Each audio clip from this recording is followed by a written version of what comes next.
එහෙමනම් අනිත් අය එනකන් අපි පටන් ගමු. අපි දැනට එතකොට සාකච්ඡා කරමින් සිටින්නේ ණය කළමනාකරණය දෙවෙනි කොටසේ මූලික වශයෙන්ම කේවල ණය හැඟීම ගැන සාකච්ඡා කරා. ආයතනික ණය හැඟීම ගැන සාකච්ඡා කරා. එතකොට දැන් කේවල ණය හැඟීම ගැන සාකච්ඡා කරනකොට අපි C6 කියන ආකෘතියත් ආයතනික ණය හැඟීම ගැන සාකච්ඡා කරනකොට අපි මිෆට් කියන මොඩල් එක. ඒ කියන්නේ M අකුරෙන් අපි කිව්වා කළමනාකරණ, I අකුරෙන් ඉන්ඩස්ට්‍රි එහෙම නැත්නම් වෙළඳපළ වගේ, F අකුරෙන් මූල්‍ය තත්ත්වය, E අකුරෙන් පරිසරය. නැත්නම් අපට බාහිර පරිසරය නැත්නම් එන්වයරන්මන්ට් එක. ඒතර මේ හතරත් එක්ක සාකච්ඡා කරනකොට ධනාත්මක ඍණාත්මක නිසා අවදානම් අවම කරගන්නවා ධනාත්මක දේවල් වලින්. ඊළඟට තත්ත්ව කොන්දේසි හරහා යම්කිසි කළමනාකරණයකට ලක් කරලා අපි ඒ ණය මුදල් නිකුත් කරන තත්ත්වයටපත් වෙනවා. ඒකට ඔය කියන කොටස තමයි අපි දැන් සාකච්ඡා කරේ දෙවෙනි කොටස. එහෙම නැත්නම් දෙවෙනි පරිච්ඡේදය හරහා. එතකොට දැන් අපිට මේක තවදුරටත් සාකච්ඡා කරනකොට අපි ඔය කියන මිෆට් මොඩල් එකේ හරිය එහෙම නැත්නම් 600 ආකෘතිය හරහා හරි සමහර දේවල් කළමනාකරණය වෙන්න පුළුවන්, වෙළඳපොළ වෙන්න පුළුවන්, පරිසරය වෙන්න පුළුවන්. ඒවා තවදුරටත් අපි අධ්‍යයනය කරලා එහෙම නැත්නම් ඒ වගේන් සිදුවන බලපෑම කොහොමද කියන දේ සාකච්ඡා කිරීම සඳහා අපිට අවශ්‍ය කරන තවත් මූල්‍ය සහ මූල්‍ය නොවන උපකරණ රාශියක් තියෙනවා.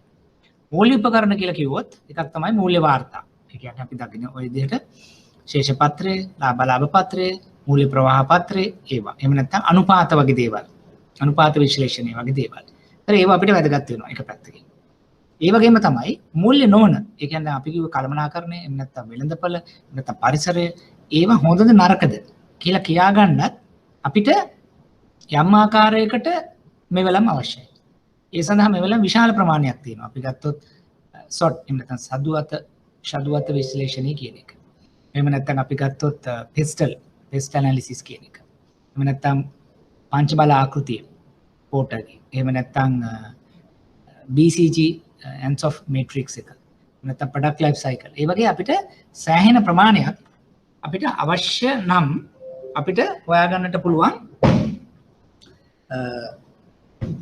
මූල්‍ය නොවන මෙවලම් උපකරණ. හරි. එතකොට අපි දැන් බලමු කීපයක් අරගෙන සාකච්ඡා කරමු. කොහොමද ඒවා එකක් එක අපි පාවිච්චි කරන්නේ සහ ඒක කොහොමද පාවිච්චි කියන්නේ මේකදී අපිට මේකේ ණය අයදුම් පත්‍රයක් ගැන සාකච්ඡා කරනකොට තවදුරටත් ඒක අවශ්‍ය වෙන්නේ කොහොමද කියන දේ අපි සාකච්ඡා කරන්න බලාපොරොත්තු වෙනවා අද ඉඳන්. එතකොට ඒකෙදී අපි මූලික වශයෙන් ගත්තොත්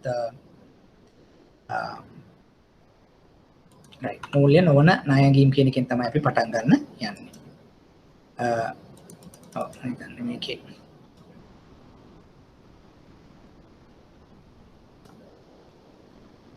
පස්සේ ඊට කලින් අපි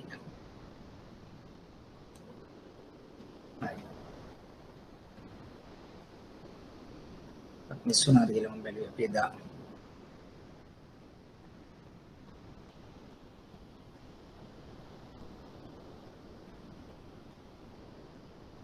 කකරා අපි දෙකේ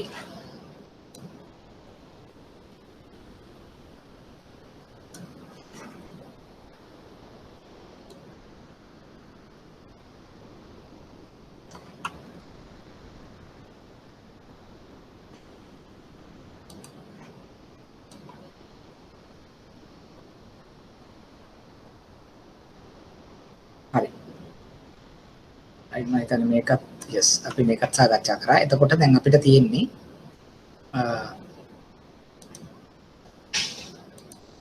මූල්‍ය ණයගේ right. ඒකෙදි මූලික වශයෙන් අපි SWOT එහෙම නැත්නම් ෂඩුවත විශ්ලේෂණය, PESTEL, පෝටර්ගේ පංච බල ආකෘතිය කියන කොටස් තුන තමයි අපි සාකච්ඡා කරන්න යන්නේ. අපි පුළුවන් තරම් බලමු මේක උදාහරණයක් හැටියට අරගෙන එහෙම නැත්නම් අපි පන්ති අපි එකතු වෙලා කරන යම් ආකාරයක එක්සර්සයිස් එකක් හැටියට මේක තවදුරටත් සාකච්ඡා කරන්න. එතකොට සාමාන්‍යයෙන් SWOT කියලා කිව්ව ගමන්ම ඔයගොල්ලෝ දකිනවා මේක SWOT strengths weaknesses opportunities threats. ශක්තියින් දුර්වලතා අවස්ථා තර්ජන කියන හැටියට මේක හඳුන ගන්න පුළුවන්. එතකොට තවත් රූප සටහනකින් ගත්තත් මේ විදිහට SWOT analysis කියලා අපිට දක්වන්නට පුළුවන්. දැන් මම මෙතෙන්ට එන්නට කලින් මේක චුට්ටක් කියලා ඉන්න මෙන්න මෙහෙම දෙයක්. දැන් අපි සාමාන්‍යයෙන් දැන් SWOT කියලා කිව්ව ගමන්ම මේකේ වටිනාකම එහෙම නැත්නම් මේක පාවිච්චි කරන ක්‍රමවේදයත් එක්ක තමයි අපි බලන්නේ මේක කොහොමද අපේ ණය අයදුම් පතකට එහෙම නැත්නම් ණයලාභියෙක්ගේ ණය අනුමත කර ගැනීම සඳහා මේක පාවිච්චි කරන්න කියලා. දැන් මෙහෙම දෙයක්. දැන් උදාහරණයකට අපි පෞද්ගලික හිතමු. අපි පෞද්ගලිකව අපි දිහා බැලුවොත් රයිට් දැන් අපි අපි මොන හරි ව්‍යාපාරික ආයතනයක නැත්නම් බැංකුවක වැඩ කරනකොට අපි බලනවා රයිට් අපේ තියෙන ශක්තියින් මොනවද? අපේ තියෙන දුර්වලතා මොනවද? අපිට තියෙන අවස්ථාවන් මොනවද? අපිට තියෙන අවදානම් මොනවද කියලා අපි සාකච්ඡා කරොත් පෞද්ගලිකව අපි සමහරලාට අපේ එක්ස්පීරියන්ස් එක එහෙම නැත්නම් අපේ යම් ආකාරයක soft skills වගේ දේවල් ටික නැත්නම් අපිට තියෙන networking එක එහෙම නැත්නම් අපේ qualification paper qualification ඒ කියන්නේ academic professional qualification right ඒ වගේ දේවල් තමයි අපි ශක්තියින් කියලා දකින්නේ. කියන්නේ අපි තව තැනකට job එකකට දානකොට අපි කල්පනා කරනවා right මම මෙන්න මේවා තමයි මගේ ශක්තිය. මම මේවා තමයි ගිහිල්ලා තව තැනකට මාකට් කරන්නේ. හරි? එතකොට ණයකරුවාටත් එහෙමයි. ණයකරුවා ව්‍යාපෘතියක් අරගෙන ඒ බිස්නස් එක අපි ගාවට එනකොට එයා කතා කරන්නේ එයාගේ ධනාත්මක දේවල් තමයි ශක්තියින් කියලා. හරි? ඒ වගේම තමයි weaknesses මොනවද දුර්වලතා. දැන් මගේ තියෙන දුර්වලතා. සමහරවිට මට ස්ට්‍රෙස් එකේ වැඩ කරන්න බැරි වෙන්න පුළුවන්. එතකොට මට long distance වගේ දේවල් වලට ගිහිල්ලා වැඩ කරන්න බැරි වෙන්න පුළුවන්. එහෙම නැත්නම් මගේ සමහරවිට communication එහෙම නැත්නම් මගේ මොන හරි අඩුපාඩු තියෙන්නට පුළුවන්. එහෙම නැත්නම් මගේ සෞඛ්‍ය තත්ත්වයේ මොන හරි අඩුපාඩු තියෙන්නට පුළුවන්. එහෙම නැත්නම් මට සමහර වෙලාවට අනිත් අය කියන්නේ ඇත්ත ගැටෙනකොට යම් interpersonal skills කියලා කියන්නේ ඒ වගේ අඩුපාඩු වෙන්න පුළුවන්. ඒව මගේ දුර්වලතා. ඒතර මම ඒවා දැනගන්න ඕනේ. ඒක දැනගෙන මට හදා ගන්න පුළුවන් දේවලුත් වෙන්න පුළුවන්. මගේ ශක්තියින් පාවිච්චි කරලා දුර්වලතා හදා ගන්න පුළුවන් මේ දේවල් වෙන්නත් පුළුවන්. ඒතර පෞද්ගලිකව මම කියන්නේ අපේ තියෙන ධන සහ ඍණ දේවල්. ශක්තියින් දුර්වලතා. ඊළඟට අපි බැලුවොත් මොනවද මට තියෙන අවස්ථාවන්. දැන් අපි ජොබ් එක ගැන කල්පනා කරොත් right. ඊ අවුරුද්ද එච්චර හොඳ අවුරුද්දක් නෙවෙයි. එළිය ඔපචුනිටිස් ආවෙම නැති තරම්. නමුත් මේ අවුරුද්දේ දැන් අපි දකිනවා හැම බැංකුවක්ම යම් ප්‍රමාණයකට හරි අවස්ථාවන් මම කියන්නේ රැකියා අවස්ථාවන් දැන් උත්පාදනය වෙන තත්ත්වයක් තියෙනවා. ආර්ථිකය හෝ මේ දැන් කොවිඩ් ඉම්පැක්ට් එක අඩු වෙනකොට ආපහු බැංකුවට යම් අවශ්‍යතාවයන් එනවා. ඒව සඳහා දැන් අපි යොමු වෙන හැඩක් අපි දකිනවා. එතකොට ඒව තමයි අපිට තියෙන ඔපචුනිටි. නැත්නම් අධ්‍යාපන අවස්ථාවන්. හරි දැන් බැංකින් ගත්තත් අපි ඔන්ලයින් පැත්තට ආවා. ඒකට එක්සැමිනේෂන්ස් තියෙනවා. ඒතර ඊළඟට දැන් අනිත් කෝසස් පටන් ගන්නවා. ඒතර ඒ වගේ දේවලුත් දැන් අපි ඉදිරියට දකිනවා. ඒ වගේ දැන් ඒ වගේම threats ඒ කියන්නේ මොනවද තියෙන අවදානම්. දැන් සමහරවිට ගත්තොත් දැන් බැංකුවක අපිට අපේ කන්ට්‍රෝල් එකෙන් නැති cost cutting එන්න පුළුවන්. එහෙම නැත්නම් අපි සමහරවිට සේවකයෝ අඩු කරන අවස්ථා එන්න පුළුවන්. එහෙම නැත්නම් අලුත් සේවකයෝ බඳවා නොගෙනවන අවස්ථා වෙන්න පුළුවන්. හරි එහෙම නැත්නම් එළියේ තියෙන තරගකාරීත්වයත් එක්ක අපිට වෙන බැංකුවකට යන්නට බැරි වෙන්න පුළුවන්. ඒ වගේ දැන් ඒවා threats. ඒතර ඒ විදිහට බැලුවහම අපි දකිනවා අපිට ශක්ති දුර්වලතා අවස්ථා අවදානම් දකින්න අපේ පෞද්ගලික ජීවිතේ. ජොබ් එකට සාපේක්ෂව අධ්‍යාපනයට සාපේක්ෂව එදිනදා ජීවත් වෙන විදිහට අනුව අපි දකිනවා MC දේවල් ටික. ඒතර ඒකම තමයි අපි තව ටිකක් ගිහලා ආයතනයකට. තව ටිකක් ගිහලා ව්‍යාපාරයකට. තව ටිකක් ගිහලා මේ ශාස්ත්‍රයකට වගේ දාගන්න පුළුවන්. ඒතර අපි මේ විදිහට තමයි හිතන්න ඕනේ. ඊළඟට අපි කල්පනා කරමු දැන් අපි දැන් මේ SWOT කියනවා වෙන වෙනම තිබුණට අපිට මොකද්ද යම්කිසි දෙයක් එකෙන් ගත හැකිද නැද්ද කියන එක තමයි වැදගත්. මොකද ඒක ලිස්ට් කරා කියලා වැඩක් නැහැ. දැන් අපි හිතමු කස්ටමර් කෙනෙක්ගේ ණය පහසුකමක් තවදුරටත් සාකච්ඡා කරනකොට ඒක සොට් මොඩල් එකට දාලා S එකයි W එකයි O එකයි T එකයි කියලා මෙතන තියාගත්තා කියලා අපිට වැඩක් නැහැ. හරි? එතකොට අපි කල්පනා කරනවා ඒක කොහොමද ඊළඟ ස්ටේජ් එකට යන්නේ. ඒ කියන්නේ දැන් අපි ගත්තොත් කොහොමද මම උපාය මාර්ගිකව ඒක පාවිච්චි කරන්නේ. දැන් අපි ගත්තොත් ශක්තිය. ශක්තියෙන් මම පාවිච්චි කරන්න ඕනේ මොකද්ද? අර තියෙන අවස්ථාවන් දිනා ගන්නට. දැන් මම නෙට්වර්කින් මගේ හොඳයි නෝ. මම අපි තුමු ලයන්ස් ක්ලබ් වල ඉන්නවා. මම ඉන්නවා අපි තුමු රොටරි ක්ලබ් වල ඉන්නවා. මම ඉන්න බැංකින් ඇසෝසියේෂන් එකක ඉන්නවා. හරි මම ලෙක්චර් පැනල් එකක ඉන්නවා. හරි. එහෙම නැත්නම් මම මොනවා හරි ක්‍රීඩා සමාජයක් නියෝජනය කරනවා. දැන් මොකද කරන්නේ මම? ඒව මගේ නෙට්වර්කින් පාවිච්චි කරලා මම ඔන්න කන්ටැක්ට් එකක් හොයාගන්න බලනවා වෙන ජොබ් එකකට. අවස්ථාවක් දිනා ගන්න මම මගේ ස්ට්‍රෙන්ත් එකක් පාවිච්චි කරනවා. ඒ වගේම තමයි පෞද්ගලිකව ගත්තොත් දැන් මගේ මොන හරි වීක්නස් එකක් මෙතන තියෙනවා. එක්ක මට යම් කිසි දැනුමක් ලබා ගැනීම මට වෙන පුද්ගලයෙක් එක්ක ගනුදෙනු කරගෙන හැකියාව ගැටලුවක් තියෙනවා. දැන් මම ගාව තියෙනවා යම්පි ශක්තියක් ඇත මම බලුවා මට දැන් ඒ දේ කළ හැකියි. ඒකට මගේ වෙන මොන හරි පොඩි අඩුපාඩුවක් තියෙනවා. මම දැන් මොකද කරන්නේ? මගේ දුර්වලතාවයක් මකා ගන්න මම ශක්තියක් පාවිච්චි කරනවා. ඒ වගේම තමයි අර පැත්තෙන් එන මොන හරි ත්‍රෙට් එකක්. දැන් අපි ඕගනයිසේෂන් එකේ ජොබ් කට් එකක් කියන්නේ. හැබැයි ඒකවල ජොබ් කට් කරනකොට බලනවා යම් ආකාරයකට දැනුම අඩු හෝ දැනුම මදි හෝ යම් කිසි ආකාරයකට තවදුරටත් ඕගනයිසේෂන් එකේ වැඩක් නොවන කට්ටියට පොඩි සයිඩ් ලයින් කරන්න බලනවා. හැබැයි දැන් මම මගේ දැනුම ප්‍රචාරණය කරන්න හෝ ඒගොල්ලන්ට ප්‍රක්ෂේපණය කරන්න හෝ කරලා තිබුණා නම් මම ඒ රේඩාර් එකට අහු වෙන්නේ නැහැ. අර ත්‍රෙට් එකක් මම මිනිමයිස් කරනවා. මගේ දැනුම වෙන්න පුළුවන්, මගේ ක්වොලිෆිකේෂන් වෙන්න පුළුවන්, කන්ටැක්ට්ස් වලින් වෙන්න පුළුවන්. පැහැදිලිද? ඒතර දැන් මම මේ කරන්නේ SWOT ටික කියන ලිස්ට් කරන එක විතරක් නෙවෙයි. ඒක පාවිච්චි කරනවා තවදුරටත් උපායශීලී උපාය මාර්ග වලට යන්නට. ඒකම තමයි ආයතනයක් ව්‍යාපාරික අවස්ථාවක් ආවහම සොට් එකක් පාවිච්චි කරලා මම ඊළඟ ස්ටේජ් එකට යන ක්‍රියාදාමය තමයි මේ සොට් ඇනලිසිස් එකකින් අපි කරන්නේ. ශදුවත විශ්ලේෂණයක් කියලා කරන්න බලාපොරොත්තු වෙන්නේ ඒක. මම හිතනවා මේ කෙටි පැහැදිලි කිරීම ඔයගලන්ට ප්‍රමාණවත් මේකට සම්බන්ධයෙන් අපි මූලික දෙයක් ගන්නට. හරි. ඊළඟට අපි ගත්තොත් අපි පැහැදිලි කිරීම කීපයකට කියමු. මොකද මේක වෙන්නේ සමහර වෙලාවට අපි කෙටි ප්‍රශ්නයක් එහෙම නැත්නම් කේස් ස්ටඩි එකක සෙකන්ඩ් පේපර් එකේ සබ් ක්වෙස්චන් එකකට අහන්න පුළුවන්. මොනවද මේ සොට්? මොනවද ශක්තිය? දුර්වලතා? කෙටි හැඳින්වීමක් කරන්න කිව්වොත් මෙන්න මේ වගේ දෙයක් අපිට ලියන්නට අවශ්‍යයි. ඒ නිසා තමයි මම මේ කෙටි සටහන් හැටියට මේවා දක්වන්නේ. ආයතනික අභ්‍යන්තර ශක්තිය. අන් ආයතන අභිබවා යා හැකි සාධක. අන්න කම්පිටිටිව් ඇඩ්වාන්ටේජ් කියලා කියන. දැන් අපි පෞද්ගලිකව ගත්තත් මමයි තව කැන්ඩිඩේට් කෙනෙකු ඉන්ටර්විව් එකට යනකොට ඔහුව හෝ ඇයව පරයා මට යා හැකි හැකියාවට තියෙන ඒවම මං ශක්තියින් කියලා වැඩි දියුණු කරලා පෙන්නනවා. මට MBA එකක් එයාට වඩා තියෙනවා. මම බැංකින් ක්වොලිෆයිඩ්, එයා බැංකින් ක්වොලිෆයිඩ් නැහැ. හරි? ඒතර මට තියෙන ශක්තිය ඉන්ටර්විව් බෝඩ් එකේ මට එක කියන්න පුළුවන්. එහෙම සාධක තමයි සම්පත්, නිපුණතා, විශේෂ දැනුම, තාක්ෂණය වගේ දේවල් තමයි එහෙම සලකන්නට පුළුවන්. මොකද අරයට නැති මට තියෙන. මම බෙලේම කම්පැරිටිව්ලි. මට දැන් MBA එකක් තියෙනවා කියලා මම නිකන් රයිට් MBA තියෙනවා මම මෙහෙමයි කියලා හිතියට වැඩක් නැහැ. මම යන ඉන්ටර්විව් එකේ ඉතුරු 5 දෙනාටම MBA තියෙනවා නම් ඒක තවදුරටත් ශක්තියක් වෙන්නේ නැහැ. ඒක රිලටිව්ලි හැමෝටම පොදු දෙයක්. එහෙනම් මම වෙන දෙයක් තමයි ශක්තියක් හැටියට මම පාවිච්චි කරනවා අරගොල්ලන්ට නැති මට තියෙන. ආයතනික නිපදවන සුවිශේෂී නිපයුම් කළමනාකාරීත්වය යම් කිසි විශේෂ නිපුණත්වයන් SLS තියෙන ඒවා තමයි දැන් මේ කියන සුවිශේෂී දේවල්. ශක්තිය අරගොල්ලන්ට නැති මට තියෙන. මට පේටන්ට් එක තියෙනවා මොන හරි දෙයක් නිෂ්පාදනය සමග. මට SLS එක තියෙනවා. මට ක්වොලිටි සහතික තියෙනවා. නැත්නම් අපේ මැනේජර්ස්ලා ඉන්නවා අවුරුදු 15 20 30 එහෙම එක්ස්පීරියන්ස් තියෙන නිකන් වර්ල්ඩ් ක්ලාස් ස්ටෑන්ඩඩ් තියෙන කට්ටියක් මට ඉන්නවා. ඒතර ඒව තමයි ආයතනයක ව්‍යාපාරයක ශක්තිය. අනිත් එකට සාපේක්ෂව තියෙන දැන් අපි බැංකු දෙකක් කම්පෙයාර් කරනකොට දැන් මටත් බ්‍රාන්චස් 300යි අනිත් බැංකුවලට බ්‍රාන්චස් 300යි. හැබැයි මම තනියම ගත්තොත් බ්‍රාන්චස් 300 කියන්නේ ලොකු කතන්දරයක් නේ.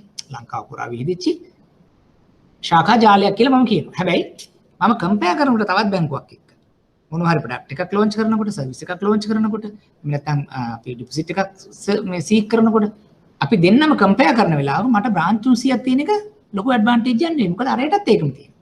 එහෙමනම් මම කොහොමද අරයා පරයා 300 500 කරන්නේ කොහොමද? බ්‍රාන්චස් වලින් විතර නෙවෙයි ටෙක්නොලොජි එක පාවිච්චි කරන්න පුළුවන්. මං ගාව තියෙන alternate channels මොනවද? credit card, debit card, ATM machines, එහෙම නැත්නම් internet banking, හරි. ඒතර මොනවද ප්‍රීමි වගේ applications ඒව පාවිච්චි කරලා මම කොහොමද reach කරන්නේ? අපි දෙන්නම සමතලයේ branches වලින්. ඒක customer reach එක අරයට වඩා මට වැඩි කරන්න පුළුවන්. මට අරයට නැති technology එකක්, නැති product එකක්, නැති IT based solutions ටික තියෙනකොට මට පුළුවන් අන්න අරයට වඩා ඔන්න දෙන්න I have a competitive advantage. ඒක තමයි ශක්තියින් කියලා අපි සාකච්ඡා කරන්නේ. ඒ වගේම තමයි දුර්වලතා. අනිත් ආයතනේ අනිත් ක්ෂේත්‍රයෙන් අනිත් අපි කියනවා අනිකුත් මොනවා හරි ව්‍යාපාරික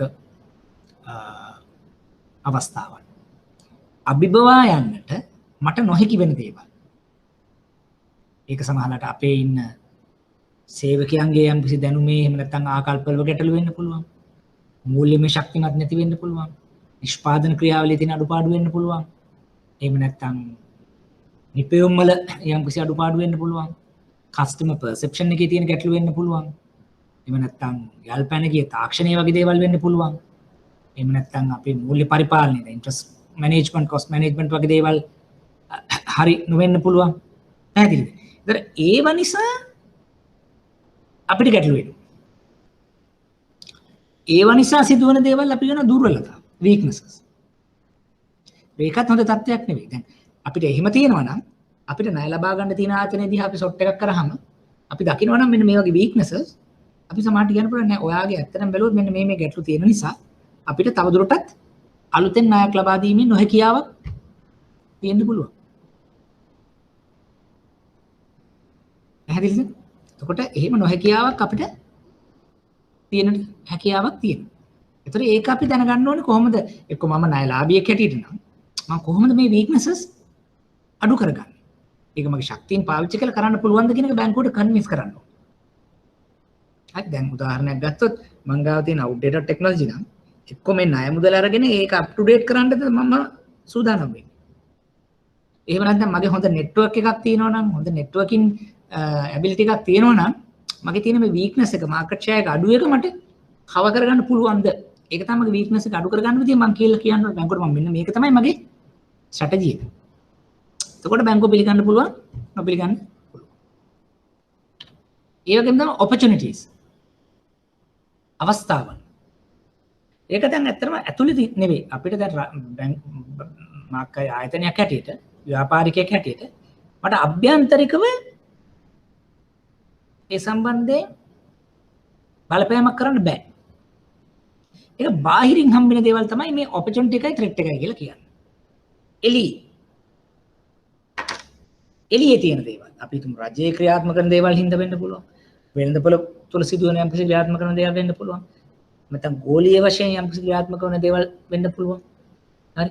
එහෙම නැත්නම් පාරිභෝගිකයන්ගේ තුලින් අලුතෙන් එන දේවල් වෙන්න පුළුවන්. එහෙම නැත්නම් රජයේ සමහරලාවට මූල්‍ය එහෙම නැත්නම් බදු ප්‍රතිපත්ති නිසා වෙනස් වෙන දේවල් වෙන්න පුළුවන්. සමාජීය සංස්කෘතික දේවල් වෙනස් වෙන දේවල් වෙන්න පුළුවන්. ඒතර ඒව නිසා සිදුවනවට අවස්ථාවක්. ධනාත්මක අවස්ථාවක්. ඒක නිසාම ඍණාත්මක වෙනවා නම් ඒක threat එකක් හැටියට මට එනවා. දැන් interest rates එකපාර වැඩි කරොත් threat එකක්. එහෙම නැත්නම් import restrictions දැම්මොත් මට threat එකක් මොකද මගේ සමහර customers-ලාට. ඒසර customer taste preferences මගේ දිහාට වෙනස් වෙනවා නම් ප්‍රශ්නයක්. high competition එක මට ප්‍රශ්නයක්. එතකොට අපේ දැන් tourist arrival එක එන්නේ නැතුව වෙන තැනකට යන එක ආයතනයකට මට ප්‍රශ්නයක්. ඒවා threats. අවස්ථාවන් එන්නෙත් එළියෙන් threats එන්නෙත් එළියෙන්. එතකොට දැන් අපිට හොඳම දේ තියෙන්නේ අපි මේ අවශ්‍ය අදාළ පාරිභෝගිකයෙක් අපිත් එක්ක ගනුදෙනු කරන්න එනකොට එයාගේ ව්‍යාපාරය සම්බන්ධයෙන් අපි කරනවා යම්කිසි ඇනලිසිස් එකක්. ඒකේ සොට් එකක් අපි කරනවා. ඒක කරලා බලනවා මේක නිසා අපිට සිදුවෙනවද යම් ආකාරයක ගැටලුවක්. එහෙමනම් අපි කියනවා රයිට් ඔන්න කළමනාකරණයට මේ නිසා අපි ඉම්පැක්ට් එකක් ආවිල්ලා තියෙනවා. වෙළඳපොළට ඉම්පැක්ට් එකක් ඇවිල්ලා තියෙනවා. product process වලට මේකෙන් impact එකක් එනවා. එහෙම නැත්නම් අපි ගත්තොත් සමහර වෙලාවට පරිසරය සම්බන්ධව දේවල් impact එකක් ඇවිල්ලා තියෙනවා. ඒවා ධනාත්මක නෙවෙයි ඍණාත්මක. ඒ නිසා මට ණය මුදල ඉදිරියට කරගන්න නැති වෙන්න පුළුවන්. මොකද MIFID model එකේ M අකුරේ අපි කියව management organization, I අකුර industry market, F අකුර financial and ratio, E අකුර environment. දැන් ඔය හතරට අදාළ දේවල් මේ තුලින් හොයාගන්න. හොයාගෙන ධනාත්මක ආවොත් රයිට් ඔන්න හොඳයි. ඍණාත්මක දේවල් ආවොත් අපි කියන ඔන්න අවදානම් වෙන්න පටන් ගන්නවා. එහෙමනම් මට මේ ණය මුදල ඉදිරියට ගෙන යන්න බැරි වෙන්න පුළුවන්. දැන් අර MIFID කියලා නම් ටික කිව්වට ඒ එක එකක් අකුරු තවදුරටත් ස්කෑන් කරලා අපිට හඳුනා ගැනීමේ පහසුව සඳහා තමයි මේ මූල්‍ය නොවන මේ වලන් අපි පාවිච්චි කරන්නේ. හරි. දැන් මෙතන අපි නතර වෙනකොට මට කියන්න මේ සට් කියන මොඩල් එක කරනකොට මොනවද දැන් අපි සාකච්ඡා කරපුවේ නොතේරිච්ච තැන්. තවදුරටත් පැහැදිලි කරගත යුතු අවස්ථා මොනවද?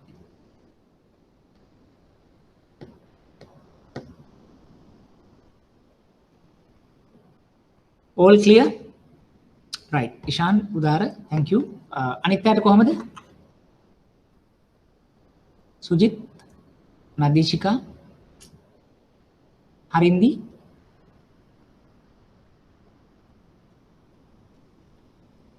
right thanks amali thank you sujit මම හිතනවා අනිත් අයටත් ගැටලු නැතුව ඇති කියලා මොනවා හරි තියෙනවා නම් සාකච්ඡා කරමු right එහෙමනම් අපි මෙහෙම දෙයක් දැන් මේක තවදුරටත් ඇඟට දාගන්න නැත්නම් අපි thank you චාතුරය අපි concept එකක් පොද විභාගෙදී අපිට එන තත්වයකට යන නිසා අපි මෙහෙම කරමු මෙතනදී අපි ගමු අපි ඔක්කොම එකතු වෙලා උදාහරණයක් එහෙම නැත්නම් මේක තවත් පැහැදිලි කරගමු අපි සාකච්ඡා කරමු පෞද්ගලික බැංකුවක් සහ රාජ්‍ය බැංකුවක් අපි ගමු Bank of Ceylon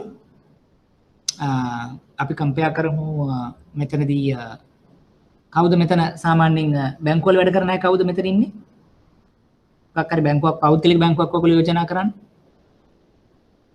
සම්පත් right අපි අප සම්පත් බැංකුව එතකොට එක්ක අපි සාකච්ඡා කරමු Bank of Ceylon right දැන් අපිට මෙන්න මෙහෙමයි දැන් එතනදී මම මේ උදාහරණයක් හැටියට මේක කරන්නේ දැන් ඕගොල්ලන්ටත් මේක දැන් අපි මේකක් කරාට පස්සේ ඕගොල්ලන්ටත් ගිහිල්ලා අපිට තුමු එක එකක් අපිට පුළුවන් රජයේ පාසලක් සහ අන්තර්ජාතික පාසලක් දෙකක් අරගෙන අපි බලනවා මේ ෂොට් එක දාලා මොනවද ධනාත්මක මේකේ තියෙන මොනවද අරගෙන තියෙන මොකද දෙකක් කම්පෙයාර් කරනකොට අපිට ඒ දේ පහසු නිසා right හරි අපි එහෙමනම් කට්ටිය එකතු වෙලා එක කරමු මෙන්න මෙහෙමයි දැන් එතකොට අපි බැංකු දෙකක් අපි හැටියට ගමු Bank of Ceylon versus සම්පත් හරි එතකොට අපිට ඒකෙදි ඔයගොල්ලෝ මට කියන්න ඕනේ දැන් සම්පත් කියලා ගත්තට දැන් කමර්ෂල් HNB ඒ ටික අපි අත ප්‍රයිවට් බැංක් එකක් හැටියට නිකන් ඔළුවේ තියාගමු සම්පත් කියලා එතකොට අපි එහෙම නැත්නම් මේ දැන් සම්පත් බැංක් එක ගැන සොට් එකක් කරනවා හැබැයි versus Bank of Ceylon මොකද Bank of Ceylon එකයි සම්පත් එකයි අතර දැන් අපි මොනවා හරි ප්‍රොඩක්ට් එකක් අපි ලොන්ච් කරනවා කස්ටමර්ස්ලා කරනකොට අපි කල්පනා කරන්න ඕනේ සම්පත් බැංක් එක පැත්තෙන් ඉඳලා මම මේක මගේ කම්පිටිටර් Bank of Ceylon නම් මේ Bank of Ceylon උත් ඒ ප්‍රොඩක්ට් එක මමත් ඒ ප්‍රොඩක්ට් එක උදාහරණයක් අපි හිතමු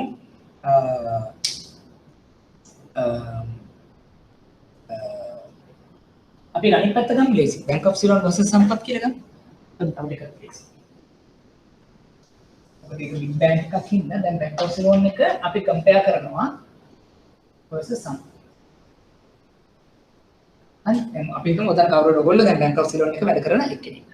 ඒතර ඔයාලා දැනට අපි හිතමු රජයේ හරි පෞද්ගලික අංශය නියුක්ත වෙලා ඉන්න එක්සිකියුටිව් ග්‍රේඩ් එකකට අපි හිතමු නිවාසය. මොකද නිවාසය 66 මාට දෙන්න පුළුවන් මට්ටමකට එනවනේ. එතකොට අපි කොහොමද මේ ප්‍රොඩක්ට් එකක් දැන් මාකට් එකට දාන්නයි අපි යන්නේ. ඒතර ඒක දානකොට මම හිතනවා මට කම්පෙයාර් කරන්න වෙනවා සම්පත් බැංක් එකත් එක්කයි Bank of Ceylon එක හැටියට. මොකද ඒගොල්ලෝ තේ දෙීම කරන්න යනවා. එහෙමනම් අපි බලමු මොනවද අපේ තියෙන S මොනවද අපේ තියෙන weaknesses මොනවද අපේ තියෙන opportunities මොනවද අපේ තියෙන threats එතකොට මෙතන අපි මෙහෙම යම් ප්‍රමාණයකට සඳහන් කරනවා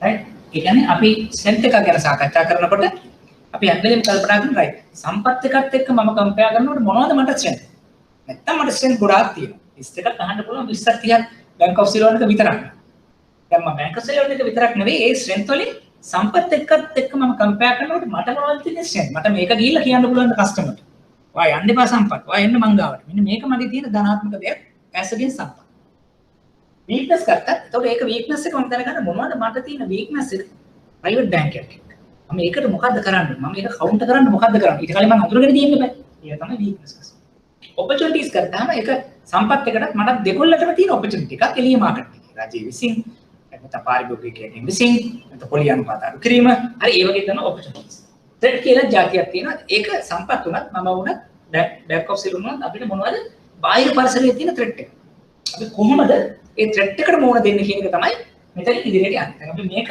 මුලින්ම සාකච්ඡා කරොත් අපි as a group අපි බලමු මොනවද strength හැටියට තියෙන්නේ ඔයගොල්ලන්ට දැන් යෝජනා කරන්න පුළුවන් හරි එක්ක මට කතා කරලා කියන්න පුළුවන් එහෙම නැත්නම් ටෙක්ස්ට් කරන්න මොනවද synthesis හැටියට අපි සාකච්ඡා කරන්නේ ඔයා දැනට කල්පනා කරන්න Bank of Ceylon එකේ ක්‍රෙඩිට් ඔෆිසර් කෙනෙක් එහෙම ප්‍රොඩක්ට් එකක් ලොන්ච් කරන්න යනවා එතකොට මම මගේ මාකට් එකට මම සම්පත් තමයි මගේ කම්පිටිටර් අපි assume කරමු වෙන කවුරුත් නැහැ බැංකින් සෙක්ටර් එකේ ඉන්නේ ප්‍රයිවට් බැංක් එකේ සම්පත් මම Bank of Ceylon අද දැන් මම කල්පනා කරන්නේ මම කොහොමද සම්පත් එක්ක කම්පීට් කරන්න පුළුවන්. මට මොනවද කියලා ධනාත්මක දේවල්. මොනවද මගේ ස්ටේටසස්.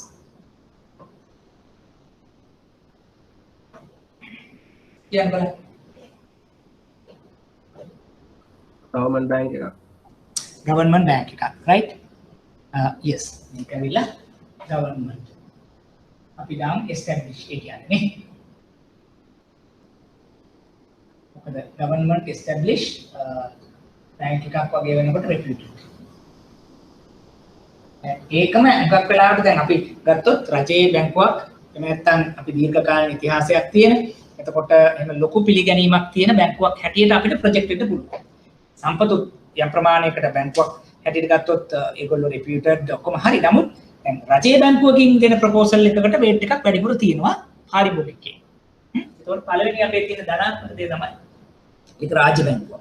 ඒතකොට අපි දකිනවා රාජ්‍ය බැංකුවකට තැන්පත් කිරීම සහ රාජ්‍ය බැංකුවකින් ණයක් ගත්ත අර අපේ දැන් අපි තුමුකෝ ප්‍රෞද්ගලික බැංකුවකින් අරගෙන අපිට ගෙවන්න බැරි වුණොත් ඔක්ෂන් එකට යන හා සමාන වේගයෙන් මේක යන්නේ නැහැ කියන වගේ පර්සෙප්ෂන් එකක් කස්ටමර්ස් ලගේ තියෙනවා. ඉතින් රාජ්‍ය බැංකුවක තියෙන වටිනාකම එහෙම නැත්නම් වැලියු එක ඔන්න බැංක් ඔෆ් සිලෝන් එකේ තියෙන එක ස්ට්‍රෙන්ත් එක. තව කියන්න බලන්න. දීප ව්‍යාප්ත ශාඛා ජාලය අන්න හොඳ එකක් කියනවා. දැන් දීප ව්‍යාප්ත ශාඛා ජාලයක් තියෙනවා කියලා බැංක් ඔෆ් සිලෝන්.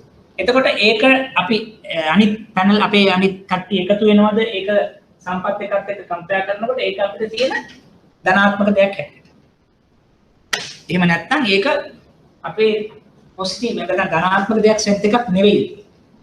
එහෙම ඒ නෙවෙනවා නම් ඇයි එහෙම වෙන්නේ? මොකක්ද අනිත් අයගේ අදහස? හොඳ පොයින්ට් එකක් අපිට කිව්වා දීප ව්‍යාප්ත ශාඛා ජාලය.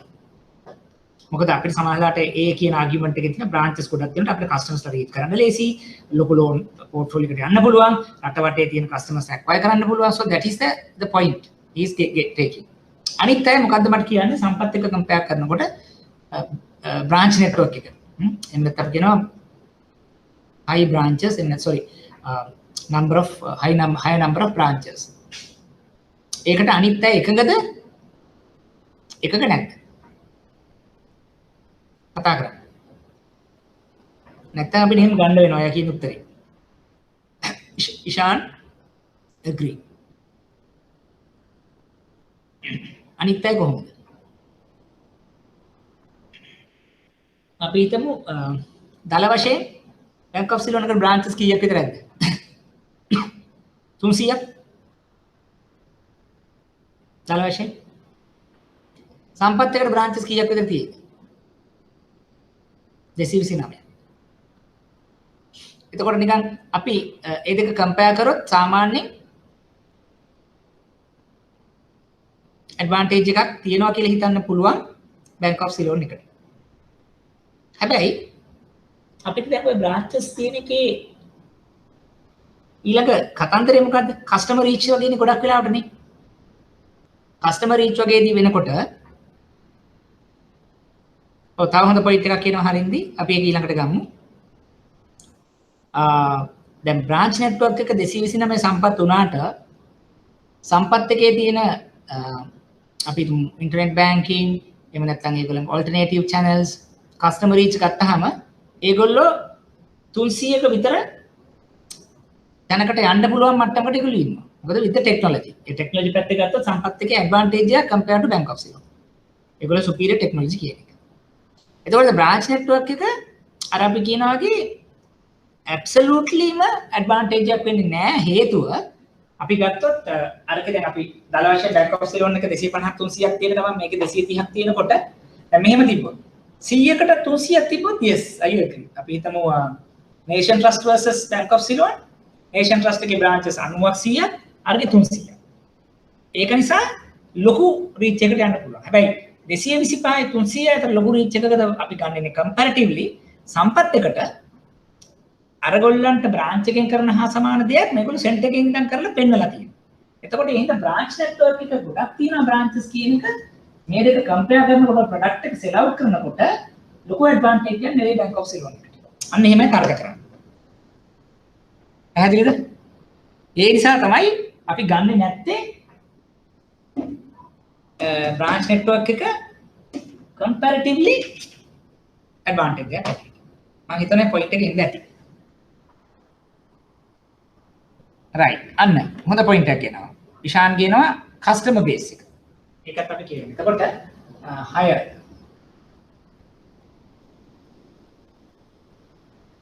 අන්න ඒ පොයින්ට් එක හරි දැන් සම්පත් එකේ අපි තුන් ලක්ෂ 10 නම් ඉන්නේ bank of Ceylon එකේ ලක්ෂ 50ක් ඉන්න පුළුවන් so ඒක ඇඩ්වාන්ටේජ් එක මොකද එතකොට ඒකේ සාම්පල් එකකට මට easily අර ප්‍රොඩක්ට් එක විකුණන්න පුළුවන් හොඳ පොයින්ට් එකක් තව එකක් අපි කිව්වා මම හිතන්නේ හරින්දි කියනවා ට්‍රස්ට් කරනවා අමාලි කියනවා රේට් ඩිෆරන්ස් ඒ රේට් ඩිෆරන්සස් කියන එක ගොඩක් කරලා මම හිතන්නේ ගන්න නෑ අමාලි හේතුව දැන් අපි මේ කියන හවුසින් ලෝන් ප්‍රොඩක්ට් එක අපි 4% හරි 6% හරි කිව්වම ඒක ප්‍රයිවට් බැංක් එකත් එක දෙන්න ඕනේ ගවර්න්මන්ට් බැංක් එකක් දෙන්න ඒ හින්දා දැන් ජෙනරල් අපි ලෙන් කරන වෙලාවක yes මේ බලන්නේ cost එක low අපි එහෙම ලියන්න පුළුවන් low cost on that ඒක ලියන්න මේකට මතක වුණා low cost base price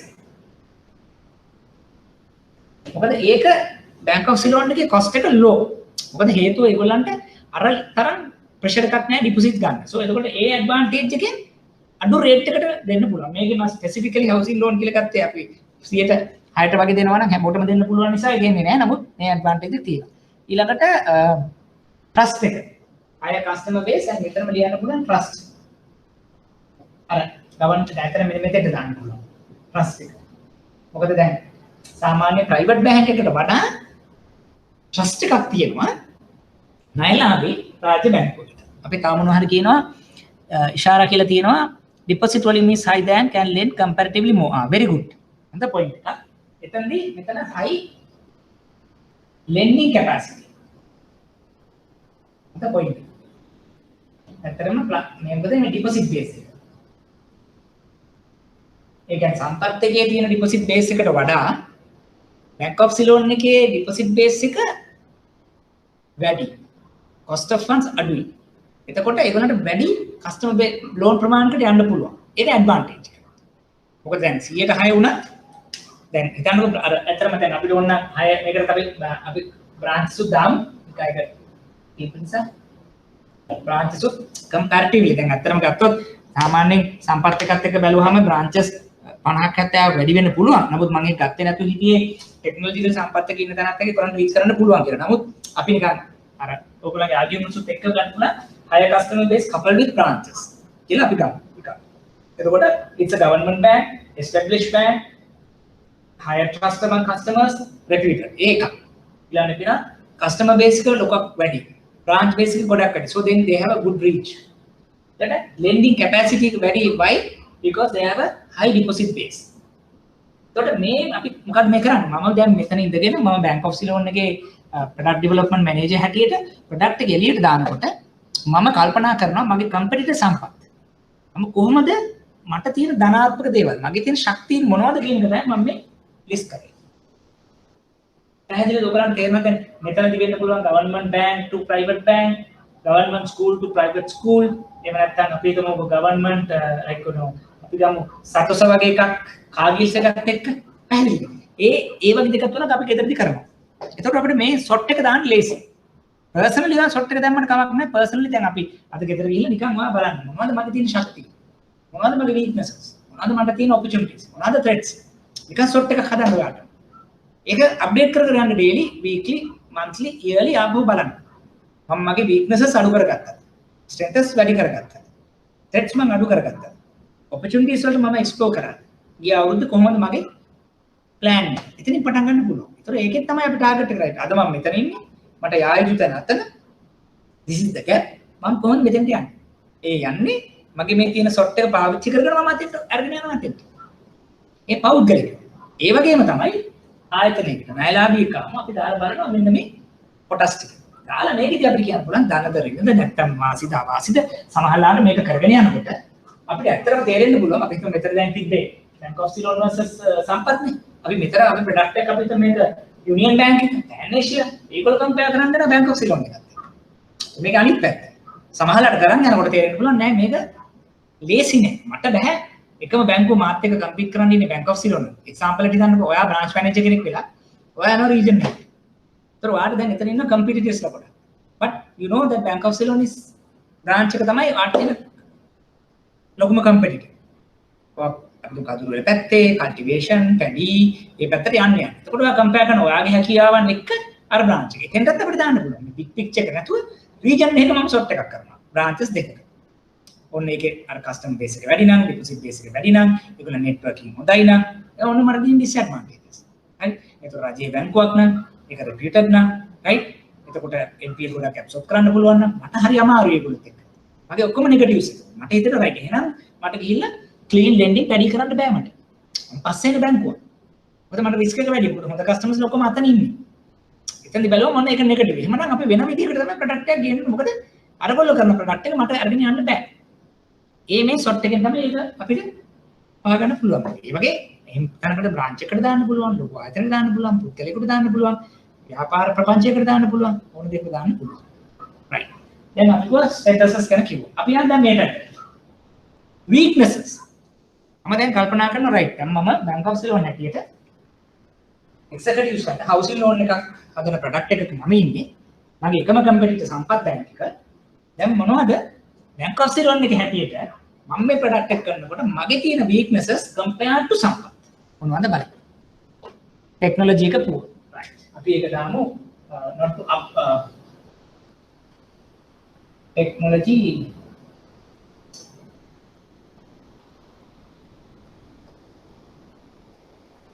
not up to date කියලා. ඕම් කියන්නේ නේද? මොකද දැන් up to date technology එකක් කියන්නේ අරගොල්ලෝ ගොඩක් superior technology versus අපේ එක සමහරට centralized නැහැ. සම්පත් එක ගත්තොත් දැන් එහෙ inquiry කරොත් මෙහෙ loan එක centralize කරන්න පුළුවන්. හරි. එහෙම නැත්නම් customers ට online enter කරගෙන වැඩි කරන්න පුළුවන්. online submission දෙන්න පුළුවන්. but අපි assume කරනවා සම්පත් එක්ක සාපේක්ෂව මගේ technology එක එච්චර දුරට up to date නැහැ. 1 point. තාම මොනවද අපිට තියෙන්නේ? long approving process, customer service time, long documentation. ඔයගොල්ලෝ ඒකෙන් වගේ මට බැරෙන experience තියෙනවා වගේ delivery period of loan, right? එතකොට turn around time.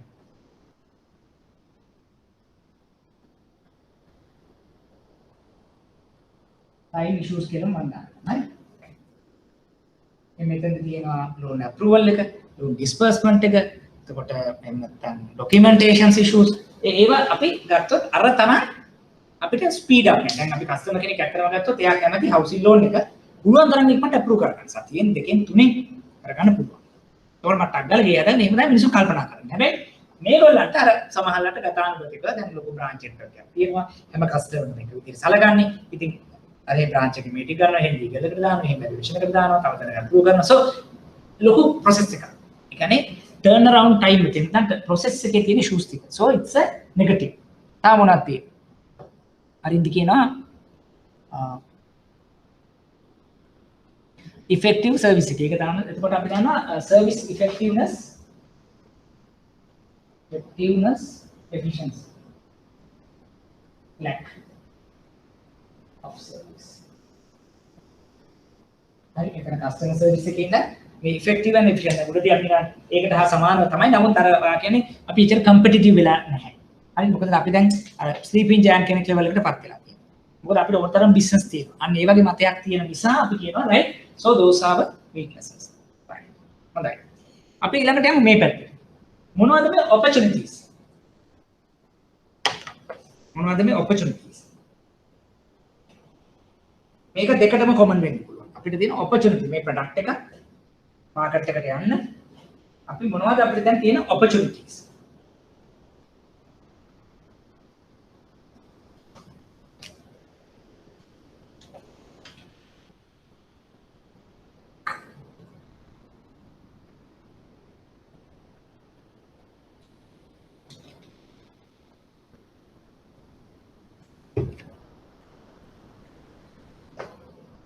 මොනවද opportunities අපිට තියෙන්නේ?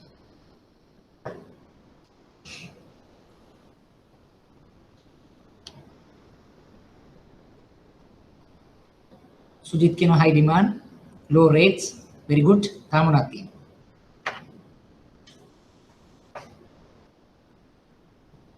reduce interest rate, high demand,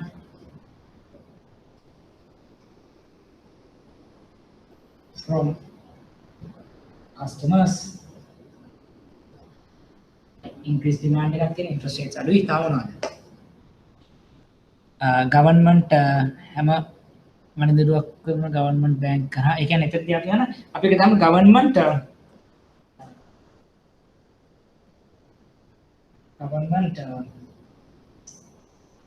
sponsorship දෙක කියන්නේ අනුග්‍රහකත්වය වගේ රාජ්‍ය අනුග්‍රහකත්වයේ responses or direction දැන් අපි එහෙම කියන්නේ දැන් රජයේ දැන් නිකන් ප්‍රතිපත්තියක් හැටියට පොලිසි කියන්නේ දැන් ඒක නිකන් කියනවා රජය කියන රයිට් හැම දෙනෙකුටම ගේයක් ඕන එහෙම නැත්නම් අපි නිවාස ලබා දීමේ රජයේ වැඩ පිළිවෙලව ඒ කියන්නේ ඒගොල්ලොත් වෙන වෙනම ස්කීම්ස් හදනවා එතකොට අර රජයෙන් කියන රයිට් අපි මේකට පුෂ් කරන්න. එතකොට ඒක ඇවිල්ලා අපිට හොඳ ඔපචුනිටි එකක්. නැත්නම් කිව්වොත් දැන් මේ මෙහෙමයි පොලි අනුපාත වැඩි කරලා දැන් මේ දවස්වල නිවාස වලට ණය ලබා දෙන්න එපා. දැන් අර කන්සම්ප්ෂන් ලෝන් වලට අපි කරනවා වගේ. එහෙම බ්ලොක් කරනවා නම් ඒක අපිට ත්‍රෙට් එකක්. දැන් මෙතන තියෙන්නේ රජයේ අනුග්‍රහය. පොලිසි පැත්තේ සපෝට් එකක් දෙනවා. ඒ වගේම තමයි ඩිමාන්ඩ් එක. නිවසක් ගන්න, නිවසක් තියාගන්න මිනිස්සු කැමති. එතකොට ඒකට පොඩි ඉල්ලුමක් තියෙනවා. සමාජීය සංස්කෘතිය පැත්තේ. පොලි අනුපාත අඩු වෙලා තියෙනවා. ඒ වගේ. ඊළඟට දැන් ඔපචුනිටි එකක් රජයේ සේවකයන් කියන එකත් අපිට යම් ආකාරයක ඔපචුනිටි එකක් වෙන්න පුළුවන්. මොකද ඒ කියන්නේ රජයේ සේවකයන්ට ඇත්තටම දැන් අපි ගත්තොත් වෙන්න සාමාන්‍යයෙන් ණයක් ලබා ගන්නට වඩා දැන් රජයේ පැත්තෙන් අනුග්‍රහකත්වයත් එක්ක අඩු පොලියට එනකොට අනිත් එක තමයි අපිට අර පෞද්ගලික අයගේ ජොබ් එක නැති වෙනවා වගේ තියෙන රිස්ක් එකක් නැහැ රජයේ සේවකයෝ වෙනකොට. හරි එතන ටාගට් මාකට් එක එකක් දාන්න පුළුවන්. මේ ටාගට් මාකට් government service. ඒක ඔපචුනිටි. ගොඩක් වෙලාවට ටෙන්ෂන් වෙලා එතනනුත් තව එහාට ගිහලා ඒ කියන්නේ අර ඩිෆෝල්ට් එක හරියට අඩුයි. ප්‍රයිවට් ගත්තොත් ජොබ් එකක් නැති වෙලා තව තැනකට යන්න ඒ වගේ දේවල් වෙන්න පුළුවන්. සුජිත් කියනවා special credit scheme for central bank with low yes. තවත් ඒක හොඳයි. ඒක නිකන් අපිට මේකම ගන්න පුළුවන්. reduce interest rate and special loan scheme. දොඩර අපිට මේක නිකන් හරි ලේසි පුෂ් කරගන්න. නිකන් මාකට් රේට් එකට විකුණනවා කියන එක නෙවෙයි. රාජ්‍ය අනුග්‍රහය සහිතව අඩු පොලියට එහෙම නැත්නම් වැඩි කාල සීමාවකට රජයේ අයට රයිට් ඉක්මනින් ඒ වගේ දේවල් කරාම අපිට මේක තල්ලු කරගන්න පුළුවන්. ඒවා තමයි අපේ ඔපචුනිටිස් කියන්නේ. අපි යමු අන්තිම ක්වොඩ්‍රන්ට් එකට ත්‍රෙට්. මොකද්ද මේ ත්‍රෙට්? මොනවද තියෙන මේකේ තියෙන අවදාන? මොනවද අවදාන?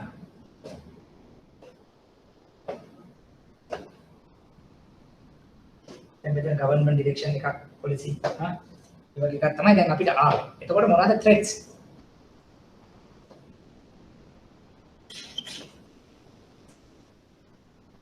other banks in market. So basically ඒක අපිට competition කියලා ගන්න පුළුවන්. හරි? competition එක කොහොමද හරි? හිතමුකෝ සම්පත්තිය විතරක් තිබ්බත් they also try to do it, right? මොකද අඩු පොලියට තියෙනවා brand network එකක් තියෙනවා. ඒගොල්ලෝ බලන customer service මොන හරි කරලා කරන්නේ. So that's a competition. තාම inherent issues තියෙන්නත් පුළුවන්. තාම මොනවද අපිට මෙතන එන්නේ?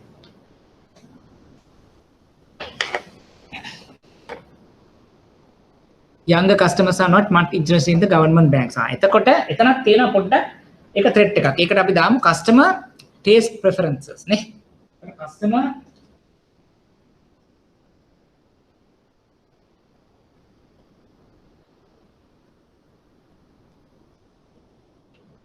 දැන් මම හැබැයි ඇඩ්වර්ටයිස්මන්ට් නම් දකින්නවනේ අර ටෙලි නාට්‍ය වල ඉන්න අයත් එක්ක එහෙමනම් මේ ගොඩක් වෙලාවට මේ බැංක් ඔෆ් සිලෝන් එකේ එක ප්‍රොඩක්ට්ස් තියෙනවා කියලා බට් අපි නිකන් දැන් අපි සාමාන්‍යයෙන් ගත්තොත් අපි හිතමු කස්ටමර් ටේස්ට් ප්‍රෙෆරන්සස් උත් තියෙනවා that's a threat. එතකොට අපි දුලිප් කියනවා yes ඒක. ඉෂාරා කියනවා political changes yes policy changes. දැන් ඉෂාරා ඒක අපි පොඩ්ඩක් මෙතනදී ඒක අපි හිතමු ඒක එන්නේ නැහැ කියලා හේතුව නියුට්‍රල් කියලා. දැන් අපි මෙතනදී assume කරනවා මේ රජය මේක අපි ගන්න ඔප්ෂන් ටිකක් ධනාත්මකව මෙහෙම බලලා හැමෝටම නිවසක් දෙන්න රජයේ ඩිරෙක්ෂන් එකක් තියෙනවා. සෝ ඒගොල්ලන්ගේ රජයේ ප්‍රතිපත්තිය අපි හිතනවා මේක කළ යුතුයි කියලා. හැබැයි I agree with you ඊළඟ ගවර්න්මන්ට් එකක් ඇවිල්ලා එකපාරට කිව්වොත් නෑ මේකයි අඩු රේට් නෙවෙයි මේක රේට්ස් වැඩි කරන්න and එතකොට මේක නෙවෙයි way forward yes it could be an issue for bank. හරි ඒක අපි සමහරවිට අපි දැනට හිතනකොට මේක රජයේ ප්‍රතිපත්තියක් එක්ක යන නිසා අපි ඒක ගන්න ඔපචුනිටි එකක් හැටියට. ඒක තමයි මේ දාලා තියෙන්නේ ඉෂාන්. ඒ වගේ දැන් අර එහෙම මේ දැන් අර සමහර කට්ටියක් දැන් young crowd එක ඇද ගන්නත් Bank of Ceylon එක වැඩ කරගෙන යනවා. So ඉෂාරා ඒකට political changes policy changes I am not taking as a threat. මොකද මේ වෙලාවේ මම assume කරනවා ඒක සපෝට් එකක් හැටියට opportunity එක. but agree long term එහෙම එකක් වෙන්න පුළුවන්. හරින්ද කියනවා private bank වල products තියෙනවා government වලට සාපේක්ෂව. ඔය කියන්නේ දැන් ඒකත් competition කියලා අපිට ගන්න පුළුවන්. කියන්නේ දැන් මේ වගේම products දැන් මේ government එකෙන් දෙන product එකට සාපේක්ෂව දැන් සම්පත් එකටත් මේක කරන්න පුළුවන්. so again there is a competition. අමාලිවා කියන point එක budget එක මට තේරුන්නේ නැහැ. මොකද්ද එතන threat එක කියලා කිව්වේ? මේ product එක launch කරනවා මේ product එක මේවා කරනකොට අපිට තව එකක් සමහර වෙලාවට පොඩ්ඩක් මෙතන ඉන්න පුළුවන් default එකක්. ඒ කියන්නේ නිකන් defaults NPA ඒ වගේ දේවල් මෙතන චුට්ටක් මොකද දැන් මේක අපි රජයේ තමයි. නමුත් අපිට දැන් නිවාසනයක් දුන්නාම අර ගොඩක් වෙලාට auction වලට ගිහිල්ලා ඒ level එකට අපිට කරන්න බැරි කමක් නැහැ කරන්න පුළුවන්. නමුත් සමහර වෙලාවට දැන් රජයේ බැංකුවකින් දීපු ණයක් වගේ දෙයක් වෙනකොට අපි ඒ වගේ තත්යකට යන්නේ ටිකක් හිමින්සරේ. default කරත් තව චුට්ටක් කතා කරලා මොනවා හරි කරලා ඒ level එකට අපි යනවා. නමුත් එතනදී yes අන්න හරි default recovery process එක poor. default NPA poor recovery process.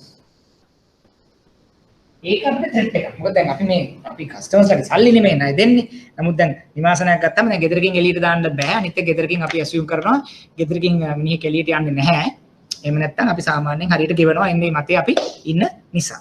නමුත් ඒක බැංකුවක් කරේ threat එකක්. දැන් මම ටාගට් කරනවා මෙන්න මේ තමයි මගේ recovery rates. මේවා තමයි NPLs. මේක තමයි provision. හැබැයි සමහරවිට අපි දැන් මේක mass market එකට ගියාම ඔය කියන මොන හරි ප්‍රශ්න තියෙන. දැන් government උනත් අපි කියන අවුරුදු එයා ගෙවයි හිමින්සරේ ගෙවන්න පුළුවන්. කවදා හරි ගෙවයි. right? pension ගිහිල්ලා හරි ගෙවයි. නමුත් ප්‍රශ්නේ තියෙන්නේ අර ඒක prolong වුණාම නියමිත කාලේ එන්නේ නැති වුණාම අපිට යම්කිසි අඩුපාඩුවක් එන්නට පුළුවන්. එතකොට එන්න ඒ වගේ දේවල් ටිකක් තමයි අපිට සාමාන්‍යයෙන් මෙතනදී දාන්නට පුළුවන්. හරින්ද කියනවා ඉන්ටර්නැෂනල් ලෙවල් එකේ ගණදෙනු අඩුයි එක්ස්ට්‍රේට් sample trade. නෑ එතනදී මම මෙතනදී අපි සාකච්ඡා කරන්න බැලුවෙම දැන් අර නිවාස ණය කියන ප්‍රොඩක්ට් එක විතරයි. එතකොට සාමාන්‍යයෙන් ඒකෙදි තියෙන අවදානම් මොනවද කියන එක තමයි අපි බැලුවේ. අර ඒක ඒ ණය මුදල දුන්නොත් අපිට මොන රිකවරි පැත්ත. ඒ ණය මුදල දුන්නොත් ඒ ණය මුදල දෙනකොට තියෙන බාහිර බලපෑම් කම්පිටිෂන් වගේ. එහෙම නැත්නම් කස්ටමර්ස්ලා සමහර වෙලාවට ගවර්න්මන්ට් එක ගිහිලා අර කියන කියන්නේ තියෙන process අර මේ ප්‍රශ්නත් හින්දා ඒතර ඒකට එනවද නැද්ද කියලා threat එක. ඒතර ඒගොල්ලෝ යන්න පුළුවන් වෙන private bank එකකට. හරි ඒක තමයි අපි threats කියලා සාකච්ඡා කරේ. right. එතකොට දැන් ඔයගොල්ලන්ට පැහැදිලි ඇති. දැන් අපි මේ කරේ මොකද්ද? අපි එකතු වෙලා exercise එකක් කරා SWOT analysis එක. එතකොට ආයතනයකට එහෙම නැත්නම් දැන් මෙතනදී උනේ බැංකුවක් හැටියට Bank of Ceylon එක එයා product එකක් launch කරන්න ගත්තා. ඒ product එක launch කරනකොට එයා බැලුවා එයාගේ තරඟකරුවා වෙන්නේ සම්පත් එක. එහෙමනම් මොනවද මගේ ධන මොනවද මගේ ඍණ මොනවද මගේ opportunities මොනවද මගේ threats කියලා. දැන් ඔය exercise එකම Bank of Ceylon versus People's Bank කරොත් මේ grid එක වෙනස් වෙනවා. එහෙම නැත්නම් සම්පත් බැංකුව versus Union Bank කරොත් මේ grid එක වෙනස් වෙනවා. එහෙම නැත්නම් අපි හිතමු Union Bank versus Pan Asia කරොත් මේ grid එක වෙනස් වෙනවා. පැහැදිලිද ඔයගොල්ලන්ට කියන්නේ? එතකොට ඒක situational. අපි දැනගන්න ඕනේ පාරිභෝගිකයෙක් අපි ගාවට එනකොට ඒ පාරිභෝගිකයාගේ ණය අයදුම්පත හෝ ණය ලබා ගැනීමේ ව්‍යාපෘතිය අපි බලනවා මොනවද ඒ ව්‍යාපෘතියට සාපේක්ෂව SWOT එක. එතකොට අපි කල්පනා කරන්න පුළුවන් එයා ඉන්නේ ටී ෆැක්ටරියක් නම් එයා ටී ෆැක්ටරියක් දාන පැත්තක තියෙන අනිත් ටී ෆැක්ටරිස් එක්ක SWOT එක. එයා 5 star hotel එකක් නම් එයා 5 star hotel එකක් එක්ක මොකද්ද අපි කරන්නේ? එයා පොඩි සුපර් මාකට් එකක් නම් ඒක රජයේ සුපර් මාකට් එකක් එක්ක මේ සුපර් මාකට් එක. නැත්නම් සුපර් මාකට් දෙකක්. International school versus government school. නැත්නම් international schools දෙකක්. ඉතින් අපි බලනවා right එයා එනකොට එයා ඉන්න වෙළඳපොළ පරිසරය තුල කොහොමද ව්‍යාපාරික කටයුතු ඉදිරියට කරගෙන යන්නේ? අපේ ණය මුදල අරගෙන එයා කරන්න හදන දේත් එක්ක එයාගේ ව්‍යාපාරයට අපි දාන SWOT එකක්.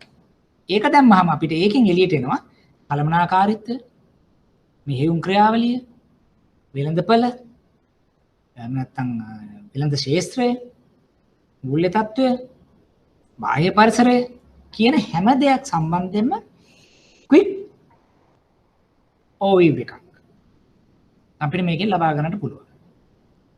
ඒක අරගෙන අපි බලනවා right ඒකේ දැන් මෙන්න මේක දිහා බැලුවහම overall Bank of Ceylon versus සම්පත් නම් එකම competitor මේක දිහා බැලුවම අපිට හිතෙනවා right Bank of Ceylon එකට නිකන් positive ගතිය වැඩි 60ක් 65 ධනාත්මකයි.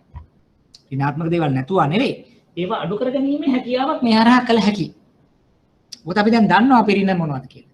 මොකද අපි දැන් උදාහරණයක් ගත්තොත් අපි threat එකක් තමයි competition. ඒකට අපි මොනවද කළ යුත්තේ? ඒකට අපි එහෙමනම් අපිට පුළුවන් රජයේ ආයතනත් එක්ක කතා කරලා රජේව අපෙන් විතරක් ගන්න. ප්‍රයිවට් එකට යන්න කලින් අපිට පුළුවන්. ඔන්න දැන් competition එක අඩු කරන ක්‍රමවේද. ඊළඟට අර කිව්වා වගේ දැන් තරුණ කට්ටිය අපිත් එක්ක ඉන්නේ නැත්තම් හරි ව්‍යවසායක එක්සිකියුටිව්ස්ලා ඉන්නේ නැත්තම් අපි ඒකට වෙන මොන හරි ක්‍රියාමාර්ගයක් අර ඉෂාන් සජෙස් කරා වගේ දැන් මොන හරි තියෙන ඇඩ්වර්ටයිසින් කැම්පේන් එකකින් අපිට පුළුවන් රයිට් අර මේ ටිකක් එක්සිකියුටිව්ස්ලා රජයේ පීපල්ස් බැංකේ ලෝන් එකක් කරන් ඇඩ්වර්ටයිස්මන්ට් එකකින් අන්න වෙනස් කිරීමක් කරනවා. දැන් මේ මොකද කරන්නේ? මගේ මේ තියෙන නෙගටිව් ඒවා. මගේ තියෙන threats මම මංගාව තියෙන දේවල් පාවිච්චි කරලා මිනිමයිස් කරනවා. ඒකත් එක්ක තමයි ප්‍රොඩක්ට් ලොන්ච් එක මම එළියට යන්නේ. ඇයි මම මේක කරන්නේ? මේක මම හඳුනාගත්ත නිසා. නැත්තම් මට නිකම්ම හරියට මම හදුවා නහදුවා ප්‍රොඩක්ට් එක හෙඩ් ඔෆිස් එකකට බ්‍රාන්ච් එකට දැම්ම විකුණන්න කිව්වා. ඉතින් හිටියා. එහෙම කරොත් තමයි ඒක මේ ඇනලිසිස් එකක ප්‍රතිඵලයක් නෙවෙයි. මේ ඇනලිසිස් එක අපි කරලා දැන් අපි බලමු මගේ කම්පිටිටර් කවුද? ඒගොල්ලෝ මොනවද කරන්නේ? ඒගොල්ලන්ට සාපේක්ෂව මගේ ධන මොනවද ඍණ මොනවද? මගේ ඍණ අඩු කරගන්න මට මොනවද කළ හැකි? ඒ ටික මම මගේ ප්‍රොඩක්ට් ලොන්ච් එකත් එක්ක, ප්‍රොඩක්ට් ප්‍රෝග්‍රෑම් එකත් එක්ක, ඩෙවලොප්මන්ට් එකත් එක්ක මම කරනවා.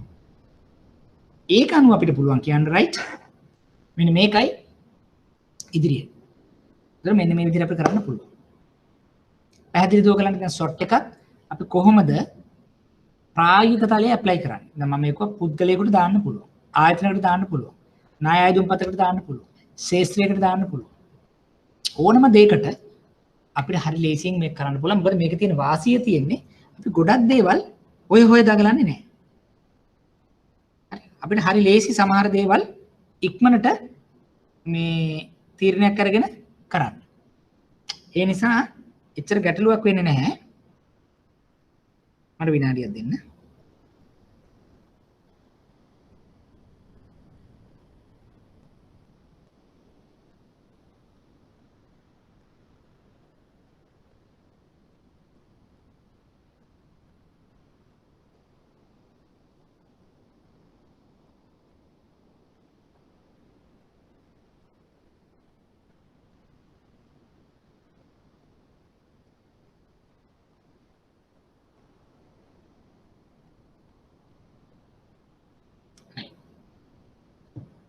එතකොට දැන් අපි හොඳ ප්‍රශ්නයක් අහන්න බලමු. මොකද්ද?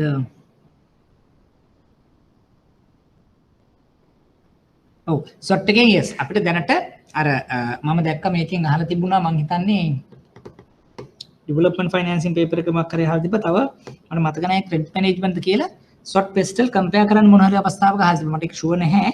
ඒක තිබුණේ ක්‍රෙඩිට්ද ඩෙවලොප්මන්ට්ද කියන එක.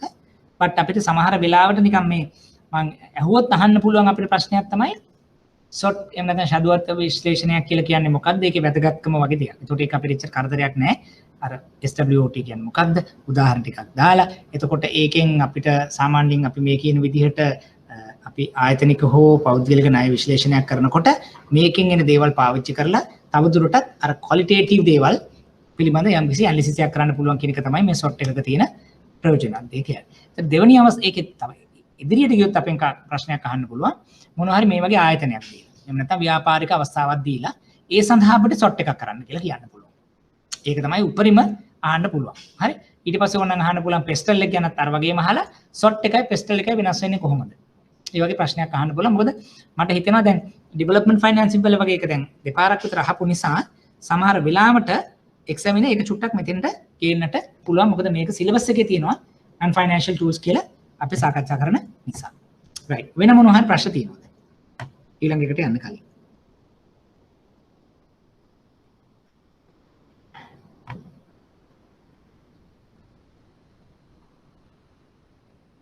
වෙන මොනවා හරි ප්‍රශ්න තියෙනවද?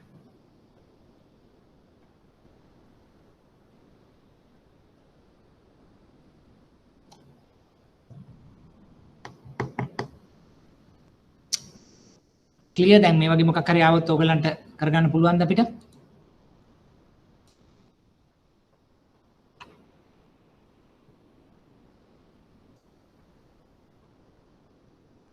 right. එහෙනම් අපි ඊළඟ කොටසට මුවෙමු. එතනදී දැන් අපි මේ සාකච්ඡා කරේ SWOT එක ඊළඟට අපිට දැන් තියෙන එකක් තමයි sorry.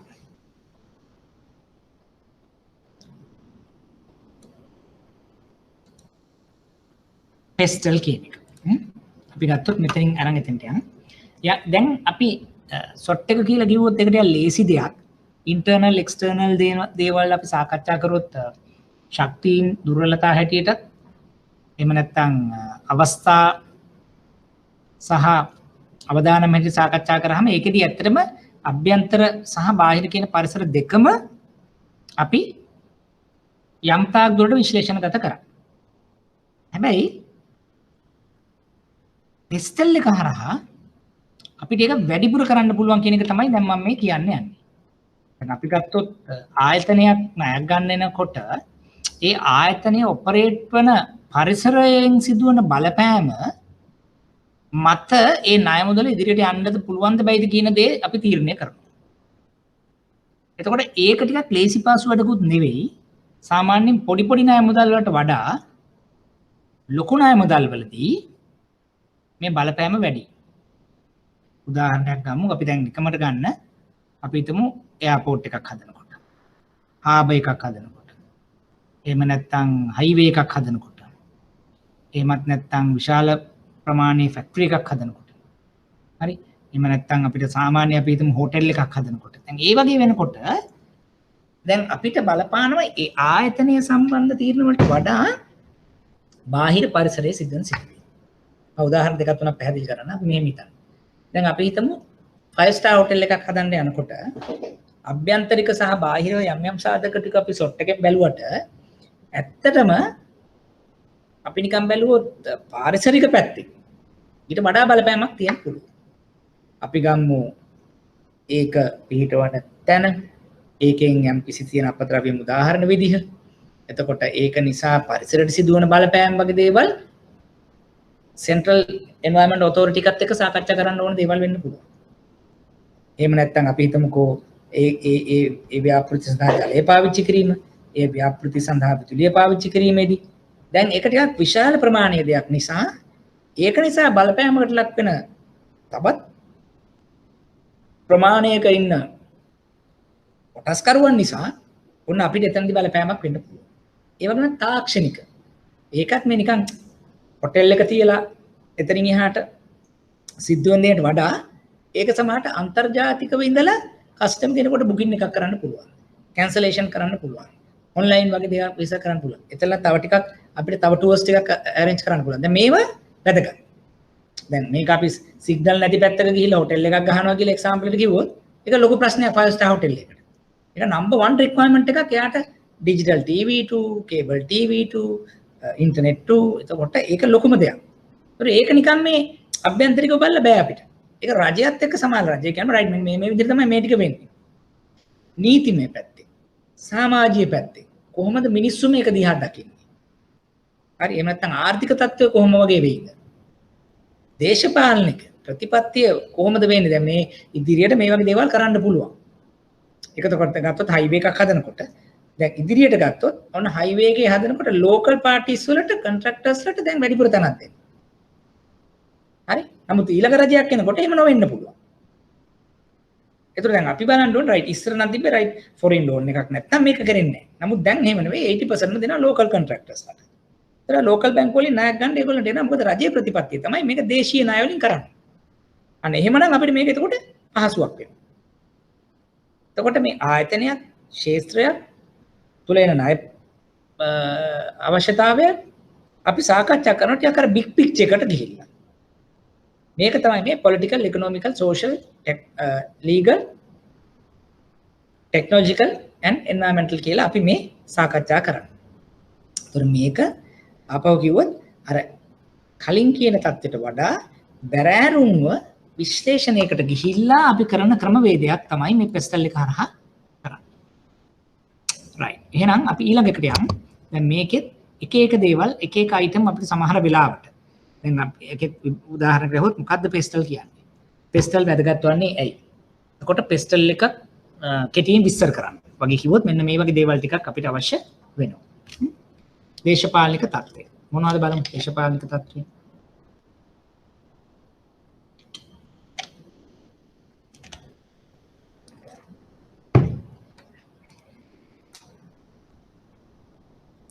රටේ දේශපාලනික ස්ථාවරත්වය හෝ පිටරටක ගනුදෙනු කිරීම තිබෙන නම් එම රටවල දේශපාලනික ස්ථාවරත්වය මූලික ව්‍යාපාරයට සුබවාදීවද යන්න ඇඟීමට ලක් කරේ.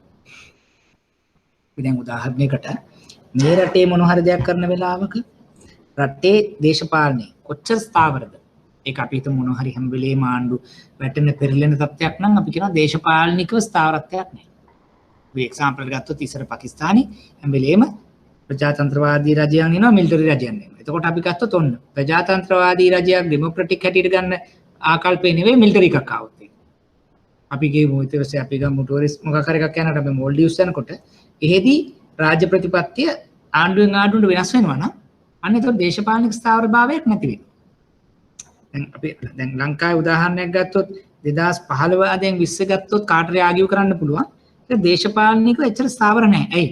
ජනාධිපති එක තලයකටත් අගමැති තව තලයකටත් ඉන්න ගමන් සමහර තීරණ තැන් වලට දෝලණය වෙන සමහර තීරණ ගත්තේ නැහැ. සමහර තීරණ අපි කියනවා යම් කිසි චැලෙන්ජ් එකකට ලක් වුණා. එතකොට දැන් කාට හරි අපි පිටට ආයෝජකයෙක් ඇවිල්ලා දෙයක් කරනකොට එයාට පොඩි ගැටලුවක් එනවා. දැන් මොකද්ද රජයේ හරි ප්‍රතිපත්තිය? අගමැති ප්‍රමුඛකෙන් ගන්න එකට ජනාධිපති ප්‍රමුඛකෙන් ගන්න එක. ඒතර දේශපාලන ස්ථාවරභාවයක් නැත්තම් අර වගේ ලොකු ඉන්වෙස්ට්මන්ට් එකක් එනකොට ඒක ක්වෙස්චන් මාක් එකක් වෙනවා. ඒ වගේම තමයි රජයක් මගින් ඒ අදාළ කර්මාන්ත නිපැවුම් නිෂ්පාදන ඒ සඳහා ලබා දෙන අනුග්‍රහය. නැත්නම් වාරණ වෙන සම්බන්ධතා ගිවිසුම් මගින් ආනයන අපනයන ලැබෙන සහන. ගොඩක් වැදගත් වෙනවා. දැන් උදාහරණයක් ගත්තොත් දැන් අපි ගවර්න්මන්ට් එකේ සමහර දැන් මේ දවස්වල අපි දකිනවා ඒවට කන්සෙෂන්ස් දෙනවා. එහෙම නැත්නම් ලෝකල් ඉන්ඩස්ට්‍රීස් ප්‍රොමෝට් කරනවා. ඉම්පෝර්ට් රෙස්ට්‍රික්ෂන්ස් තියෙනවා. ටැක්ස් වදිනවා ඒවට. ඒ වගේම තමයි රජයන් දෙකක් අතර යම් කිසි ගිවිසුම් ගන්නකොට දේශීය පැත්තට ප්‍රමුඛතාවය එන විදිහේ ගිවිසුම් දැන් වදිනවා. ඒතර ඒක අපිට මොකද ඒක රාජ්‍ය ප්‍රතිපත්තිය, දේශපාලන ප්‍රතිපත්තිය. ඒක අපිට වැදගත් වෙනවා. මොකද එතකොට තමයි දැන් රයිට් මෙන්න මේ වගේ එකකට අපි දැන් උදාහරණයක් ගමු අපි දැන් ටයර් කර්මාන්තශාලා මේ ළඟදී ඕපන් කරමු. දැන් එතකොට ඒකට දැන් ගවර්න්මන්ට් එක ප්‍රෝ සපෝට් 80% එක්ස්පෝර්ට් කරන්න. එතකොට අපි එහෙම කිව්වනම් නෑ දැන් ඒ වගේ එකකට අපි කිව්වොත් දැන් රබර් මිල මෙහෙම රබර් මෙහෙම ඉන්පුට් එකක් දුන්නොත් ඒක මෙන්න මේ විදිහට ගන්න. එතකොට පිටරට පටනකොට ඒකට තාම මොන හරි බද්දක් ගහනවා. ඒ වගේ වුණා නම් මොකද වෙන්නේ? එතකොට මේක ඩිස්කරේජ් කරනවා. නමුත් එහෙම මේ වෙලාවේ රටට විදේශ විනිමය අවශ්‍යයි. ඒ ඉන්න පුළුවන් තරම් ඉක්මනට මෙන්න මේ වගේ දේවල් කරලා අපිට මේක දියුණු කරලා දෙන්න. එතකොට ඒක තමයි පොසිටිව්. එතකොට එහෙමනම් ඒකට ණයක් ලබා දීමේදී බැංකුවක් ගන්න තීරණයේදී රාජ්‍ය ප්‍රතිපත්තිය ධනාත්මකව බලපාලා තියෙනවා එතෙන්ට. තව පැත්තෙන් ගත්තොත් අපි දැන් පොලිතින් වගේ දේවල් වලට මේ රජය කිව්වා නෑ ඒක අපි සමහර ඒවා නවත්තනවා. දැන් ඒතර අපි පොලිතින් නිෂ්පාදනය කරන කර්මාන්තශාලාවකට ණයක් ලබා දීමේදී මොනවා හරි ගත්තොත් රාජ්‍ය ප්‍රතිපත්තියක ඩිස්කරේජ් කරන එක. ඒ වගේම තමයි දැන් ගත්තොත් ඉම්පෝර්ට් එක්ස්පෝර්ට් වගේ දෙයකට ගත්තොත් අපි ඉම්පෝර්ට්ස් පැත්ත දැන් රෙස්ට්‍රික්ට් කරා. වාහන අවුරුද්දකට දෙකකට නැවැත්තුවා. ඒතර දැන් පිටරට වලින් ඉඳන් වාහන ගෙන්නලා විකුණනවා කියන ව්‍යාපාරයකදී මහා පරිමාණ අපි හිතමු ෂෝරූම් එකක් හදලා ලොකු ස්ටොක් එකක් හදලා ඒ වගේ මිලියන 500 600ක බිස්නස් එකක අපි දැන් දෙපාරක් හිතනවා. මොකද තව අවුරුද්දක් දෙකක් යනකම් මේ බිස්නස් එක ඇත්තට එන්කරේජ් කරන්නේ නැහැ රජය. දේශපාලන තීන්දුවක් කරන් තියෙනවා රජය. මූල්‍ය ප්‍රතිපත්ති. හරි? නැත්නම් බදු ප්‍රතිපත්ති අර අපි කියන තරම් හොඳ තලයක නැහැ. එහෙමනම් දේශපාලනිකව ඒක ධනාත්මකව නැහැ. ඒක තමයි පොලිටිකල් මෙතන P අකුරෙන් කියවෙන්නේ. ඊළඟට අපි බලමු ආර්ථිකමය තත්ත්වය. මොනවද මේ ආර්ථිකමය? ඒ කියන්නේ රටක පුද්ගල සහ එහෙම නැත්නම් රටේ සමූහයක් හැටියට ලබා ගන්න ආර්ථික තීන්දුව. ආර්ථික බලපෑම්. ඒ කියන්නේ මයික්‍රෝ මැක්‍රෝ කියන ඉකොනොමික්ස් දෙකම. සාර්ව සහ ශුද්‍ර ආර්ථිකයන්ගේ හැසිරීම. එතකොට ඒකට විදේශ විනිමය වෙන්න පුළුවන්. ඒකට ඉම්පෝර්ට් එක්ස්පෝර්ට් වෙන්න පුළුවන්. බැලන්ස් ඔෆ් පේමන්ට් වෙන්න පුළුවන්. උද්දමනය වෙන්න පුළුවන්. විරකියා වෙන්න පුළුවන්. නැත්නම් පොලි අනුපාත වෙන්න පුළුවන්. හරි එතකොට වෙළඳපොළ යම් කිසි සිදුවන බලපෑම් වගේ වෙන්න පුළුවන්. ඒව තමයි අපි බලන්නේ ආර්ථිකමය පැත්තේ. පුද්ගලයන්ගේ වියදම් කිරීමේ හැකියාව වෙන්න පුළුවන්. නැත්නම් මේ රටට එන ආය කියන්නේ යම් කිසි එකට එන කස්ටමර්ස් ලගේ ඒගොල්ලන්ගේ තියෙන ආර්ථික ප්‍රොෆයිල් එක අපි කියන ඉකොනොමික් ප්‍රොෆයිල් එක ඒගොල්ලන්ගේ කොහොමද වෙන්න පුළුවන්. හරි එතකොට අපි කියන per capita income එක වගේ දේවල් කොහොමද වෙන්න පුළුවන්. රටේ සහ ඒ අදාළ අපිත් එක්ක ගනුදෙනු කරන ඒවල. ඒක තමයි ආර්ථිකමය තත්ත්වය. මොකද දැන් අපිට හිතෙනවා නම් අපි ටුවරිසම් වලට 5 star 7 star කොම හදලා අපිට එන්න ඉන්න කස්ටමර්ස්ලා 5 star කස්ටමර්ස්ලා නෙවෙයි නම් පිට රට වලින් එන්නේ බෑක්පැකර්ස්ලා නම් ඇවරේජ් ස්ටේ එක දවසක් දෙකක් නම් එතකොට මේ 5 star හෝටල් හදාගෙන අපි දඟලලා වැඩක් නැහැ. හරි එහෙමනම් අපි යන්නේ ඉකෝ ටුවරිසම් වෙන්න පුළුවන් අර පොඩි 3 star වලට වෙන්න පුළුවන් එහෙම නැත්නම් හෝම් ටුවරිසම් වගේ ඩොමෙස්ටික් වගේ දෙයක් වෙන්න පුළුවන්. මොකද ඒ කස්ටමර් බේස් එක වෙනස්. ඒගොල්ලන්ට ගේට කරන්න ඕනේ එක විදියක්. මොකද ආර්ථික තත්ත්වයක් එක්ක බද්ධ වෙනවා. එහෙම නොදැන අපි මොන හරි දෙයක් ඉන්වෙස්ට්මන්ට් එකක් කරොත් මිලියන 1000ක 1500ක් දීලා හොටෙල් එකක් හදලා return on investment return on equity එක 100%යි නම් ඒක අතට අපේ ප්‍රපංචය සාර්ථක නැහැ. හේතුව ඒ තලයේ ආර්ථිකය නැහැ. පැහැදිලිද? දැන් ඉන්ෆ්ලේෂන් එක ගොඩාක් වැඩි වෙලා පොලි අනුපාතය ගොඩක් වැඩි වෙනවා. විදේශ විනිමය ගොඩක් අපිට ලොකු ගැටලු නම්. දැන් එතකොට සමහර වෙලාවට අපිට මෙතෙන්ට පාරිභෝගිකව එන්නේ නැති තත්ත්වයක් වෙන්න පුළුවන්. එහෙම නැත්නම් අපි සාකච්ඡා කරොත් දැන් විදේශ විනිමයේදී අපේ රුපියල ගොඩක් අප්‍රමාණ වෙලා තියෙන වෙලාවක සියලුම ආමුද්‍රව්‍යයන් රටින් ගෙනන ආකාරයේ ව්‍යාපාරයක් නම් අපේ තියෙන්නේ. ඒක සමහරට අපිට ආර්ථික වශයෙන් ලාභදායක නෑ. දැන් අපි හිතමු අර මම කලින් ගත්ත උදාහරණේ රබර් කර්මාන්ත ශාලාවට අය කර්මාන්තශාලාවේ ඉන්පුට් එක වැඩි ප්‍රමාණයක් දේශීය රබර්. ඒක හොඳයි. වැලිඩේෂන් එකක් කළා මෙතෙන්ට එන්නේ. ඒකට වැලිඩේෂන් එකක් කළා රටට යන්න. දැන් ඩොලර්ස් එන්න පටන් ගන්නවා. හැබැයි අපි අනිත් පැත්තට ගියා නම් දේශීය රබර් නැති වෙලාවක අපිට චීනෙන් රබර් ගනනලා වැලිඩේෂන් එකක් කළා යවනකොට ඔන්න අපිට පාඩුයි මොකද ලොකු කොස්ට් එකක් යනවා අර ඉන්කමින් කොස්ට් එක මදි. නමුත් මේකේ අනිත් පැත්ත. අපි දැන් තේ උදාහරණයක් ගත්තොත් අපි මොනවා හරි කරලා තේවල වැලියු ඇඩඩ් ප්‍රොඩක්ට්ස් වලට යන එක හරි එහෙම නැත්නම් හයි යීල්ඩ් එකක් තියෙන තේ වලට යන්න පුළුවන් නම් ඒක අපි ප්‍රොමෝට් කරනවා. මොකද එතකොට දැන් කිලෝ එක රුපියල් 1500 නෙමෙයි කිලෝ එක රුපියල් 5000ට විකුණ ගන්න පුළුවන් නම් අපිට ඒක ප්‍රොඩක්ෂන් කොස්ට් එකත් එක්ක බැලුවම මාජින් එක අරට වඩා ගොඩක් වැඩි. ඒතර අපි එතෙන්ට යන ක්‍රමවේදයක් එහෙම අදාළ ෆැක්ටරියක් අපි හදන්න ඕනේ. වැඩි වේනාවක් ගන්න නෝමල් ෆැක්ටරියක් හදන්න මිලියන 500 මේකක් හදන්න මිලියන 1000යි. හැබැයි investment return on investment return on equity හොඳයි. මොකද ඒකට තියෙන මාකට් එක හොඳයි. ඒතර ආර්ථිකමය හැකියාවක් තියෙනවා වෙළඳපොළ තුල. ඒතර ඒක තමයි අපි තීරණය කරන්නේ ආර්ථිකමය ඉකොනොමිකලි ෆීසිබල් පොලිටිකලි ෆීසිබල්. එහෙම නැත්නම් මේ කරන ක්‍රියාදාමයේ කිසි එකක් වැඩක් නැහැ. සමාජීය මේ මොකක්ද? දැන් අපි සමාජීය සංස්කෘතික වගේ දේවලුත් අපිට වැදගත් වෙනවානේ. කියන්නේ අපි දැන් මේ මොනවා හරි ව්‍යාපෘතියක් වෙන්න පුළුවන්. නැත්නම් මොනවා හරි කාර්යභාරයක් කරනකොට ඒකෙන් ඉලක්කගත වන කාණ්ඩයේ තියෙන සමාජීය සංස්කෘතික බලපෑම කොයිතරම් දුරට මේකට බලපානවද? ඒවලගේ වයස් අනුව බලපෑම, සංස්කෘතික විශ්වාසයන්, ආගමික විශ්වාසයන්, අධ්‍යාපනික තත්ත්වයන් නිසා මේකට බලපෑමක් සිද්ධ වෙනවා. උදාහරණයකට දැන් අපි හිතමු මොනවා හරි ගාමන් ෆැක්ටරියක් දානවා අපි යනවා කිලිනොච්චි. නමුත් අපි ගිහිල්ලා බැලුවම ඒ කිලිනොච්චි වල මේකට අවශ්‍ය කරන මෑන් පවර් හොයාගන්න නැත්තම් ඔන්න අපිට කියනවා රයිට් එහෙමනම් ප්‍රශ්නයක් එහෙනම් අපි කොහොමද මේකට මෑන් පවර් හොයාගන්නේ? එහෙනම් අපි කියනවා නැබිලිපිටි. අපි කියනවා තව එතකොට ඒක ගේන්න ට්‍රාන්ස්පෝර්ටේෂන්ද එහෙම නැත්තම් අපි එතන වෙනම එක්ස්ට්‍රා මොනවා හරි ඒගොල්ලන්ට හදලා දෙන්න ඕනද? ඇඩිෂනල් කොස්ට් එක තමයි මේ කියන්නේ. ඇත්තට දැන් ඕකේ ඊළඟ තත්ත්වේ අපි ඒ වගේ නැල්ල වැඩේ කරනකොට අපිට ඒක රැකියාව වෙලදපොළ හැටියට අපිට දැන් අපේ වැඩ කටයුතු කරන්නට අපි ගේනකොට ඊළඟට බලනවා රයිට් වටපිටාවේ මේක දිහා කොහොමද දකින්නේ? අපේ පැතිවලට ප්‍රොජෙක්ට් එකක් එනවා හැබැයි අපේ පැත්තේ ළමින්ට ජොබ් එකක් නැහැ. ලොකු ප්‍රශ්නයක්. ඒතර අපි කල්පනා කරා රයිට් එහෙමනම් යම් කොටසක් ඒ අවට ප්‍රදේශයෙන් ගත හැකි මට්ටමක් තියෙනවද? එහෙමනම් ඒ ගන්නෙ කොහොමද? මේ ප්‍රොජෙක්ට් එක අවුරුදු 2කින් මේක හැදිලා ඉවරනකොට මට ඒ කාල සීමාව තුර ළමයි නම් ට්‍රේන් කරගෙන නැතෙන්ට යන්න පුළුවන්. එහෙමනම් තමයි සමාජීය සංස්කෘතික තත්ත්වයන් එක්ක අපි අලයින් වෙනවා. එහෙම නැත්නම් ඒ වැඩේ කරන්න බෑ. පැහැදිලිද? ඒ වගේම තමයි සංස්කෘතිය. දැන් අපි හිතමු තව පැත්තකට ගිහිල්ලා.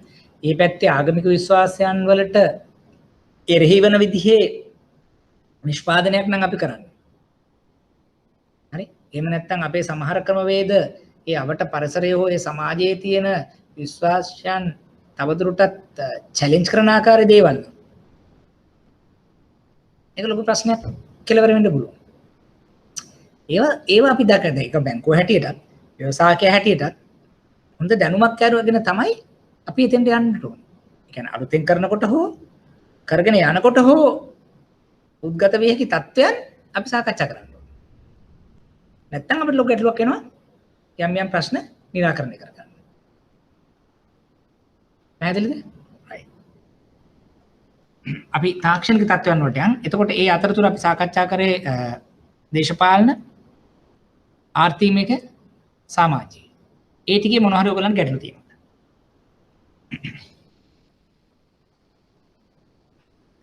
ඔයගලන්ට තවදුරටත් අනිත්‍යයට දැනගන්න ආකාරය යෝජනා කරන්න මොන හරි ප්‍රශ්නයක් තියෙනවද? එතකොට අපි ඒකේ තවදුරටත් සාකච්ඡා කරලා ඒ ටිකට යන්න.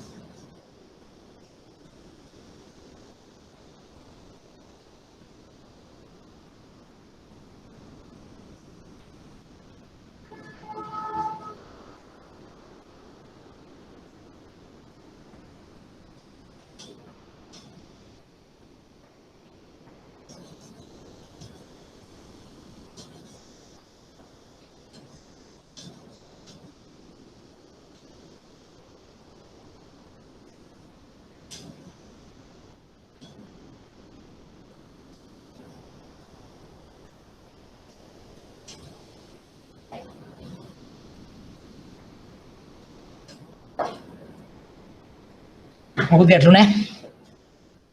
අමාරුත් නැහැ. නමුත් ඔයගලන් මොන හරි ආකාරයක අපි කතා කරගත්ත ඒරියාස් වල තියෙනවා නම් තව කම්ප්ලෙක්ස් එහෙම නැත්නම් කන්ෆියුස් වෙච්ච දේක් අහන්න.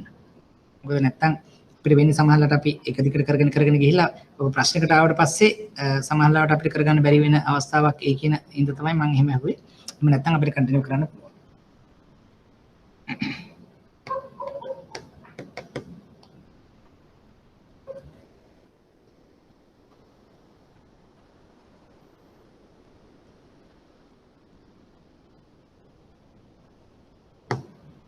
Right.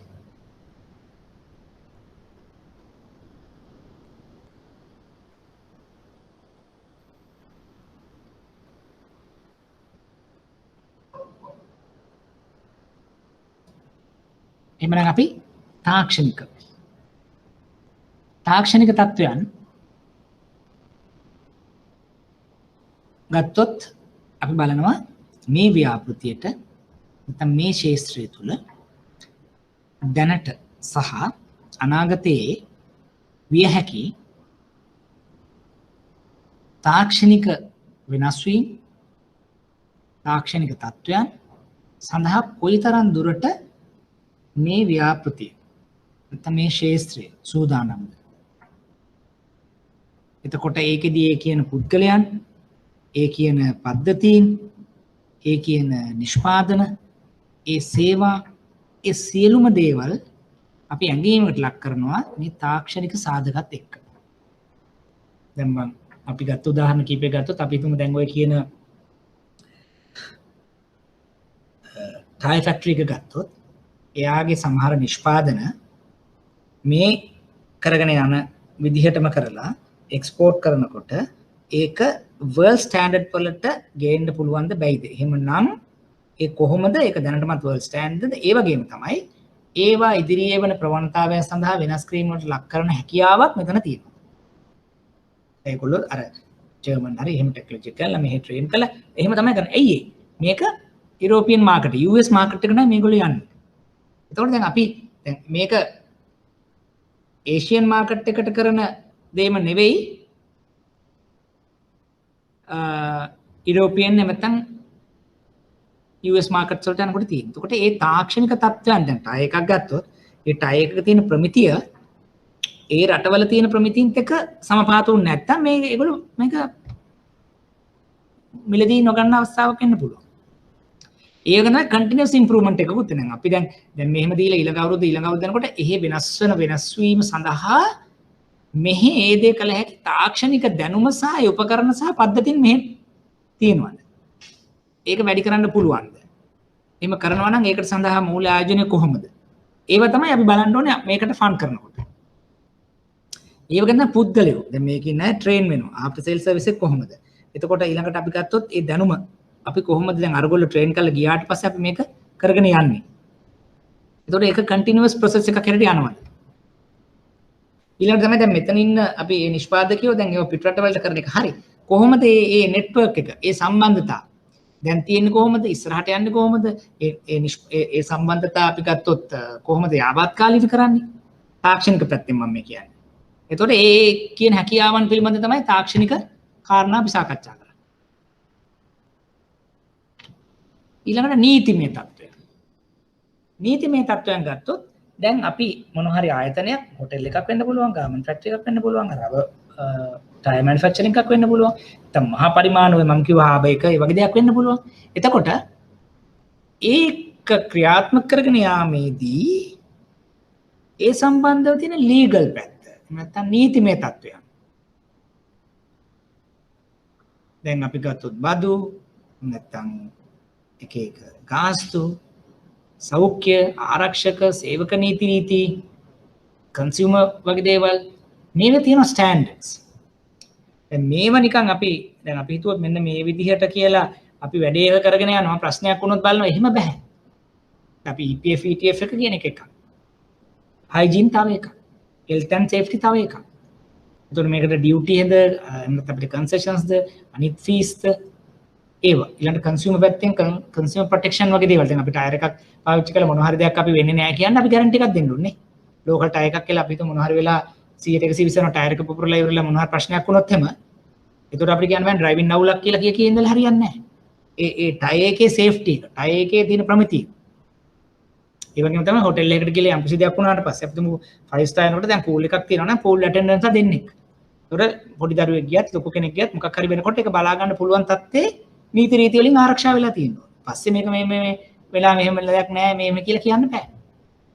පාක් ඇටි ඕන් රිස්ක් කියලා වගේ pool එකේ එක ගහලා හරියන්නේ නැහැ 5 star. ඒකට සම්බන්ධ වෙච්චි නීතිමය ක්‍රියාමාර්ගයක්. ඒතකොට ඒ ටික ඉන්ටැක්ට් තියෙනවා. දැන් ඒක දැන් මම ණය අනුමත කරන නිලධාරියා හැටියට මම දැනගන්නට අවශ්‍යයි ඒ නීතිමය තත්ත්වයන් තුලද මේ ප්‍රොජෙක්ට් එක යන්නේ. ඒක අපි කලින් ගන්නවා. එහෙම නැත්නම් අපි ඒක රිවිව් කරනවා පිටෙන් පිටේ. මෙහෙම වෙනවද? මෙහෙම වුණාද? දැන් අපි හිතමු මොනාරියා කරන ප්‍රොජෙක්ට් එකක වාර්ෂික බලපත්‍ර ගන්න ඕන නම් ඒ බලපත්‍ර ගන්නවද නැද්ද කියන එක මම චෙක් කරන්න ඕනේ. නැත්නම් ඒ අන්තිමට වෙන්නේ මොකක් හරි දෙයක් වුණාට පස්සේ රිස්ක් එක එනවා. මොකද ඒකට ක්ලේම් එකක් එනවා. ඒකට වන්දියක් ගෙවන්න වෙනවා. ඒතර ඒක ඒ පුද්ගලයා ගෙවනවා කියලා කියන්නේ ආයතනය ගෙවනවා කියන්නේ ව්‍යාපෘති ගෙවනවා කියන්නේ මට කොස්ට් එකක්. ඒක උදාහරණ ඉන්ෂුරන්ස් ගන්නකො. ඉන්ෂුරන්ස් එක මුලින් අපි ඉන්ෂුරන්ස් කරනවා වගේම තමයි ඉන්ෂුරන්ස් එක රිවිව් කරගන්න ඕන ටයිම්ලි නේ. ඉන්ෂුරන්ස් එක පොඩ්ඩක් හරි පරක් වුණොත් ඒක වෙන ප්‍රශ්නයක් අපිට එන්නට පුළුවන්. ඊළඟට තමයි පාරිසරික තත්ත්වය. ආයතනයක් මත කාලගුණ දේශගුණ එහෙම නැත්නම් ප්‍රජාවේ පැවැත්ම මත ආයතනයේ වන බලපෑම. අපද්‍රව්‍ය බැහැර කිරීම. ඒ වගේම තමයි සමහරට අපි එතනදි කියනවා solid waste වෙන්න පුළුවන්, liquid waste වෙන්න පුළුවන්. නැත්නම් emission එකක් එහෙම දුම් වගේ දෙයක් වෙන්න පුළුවන්.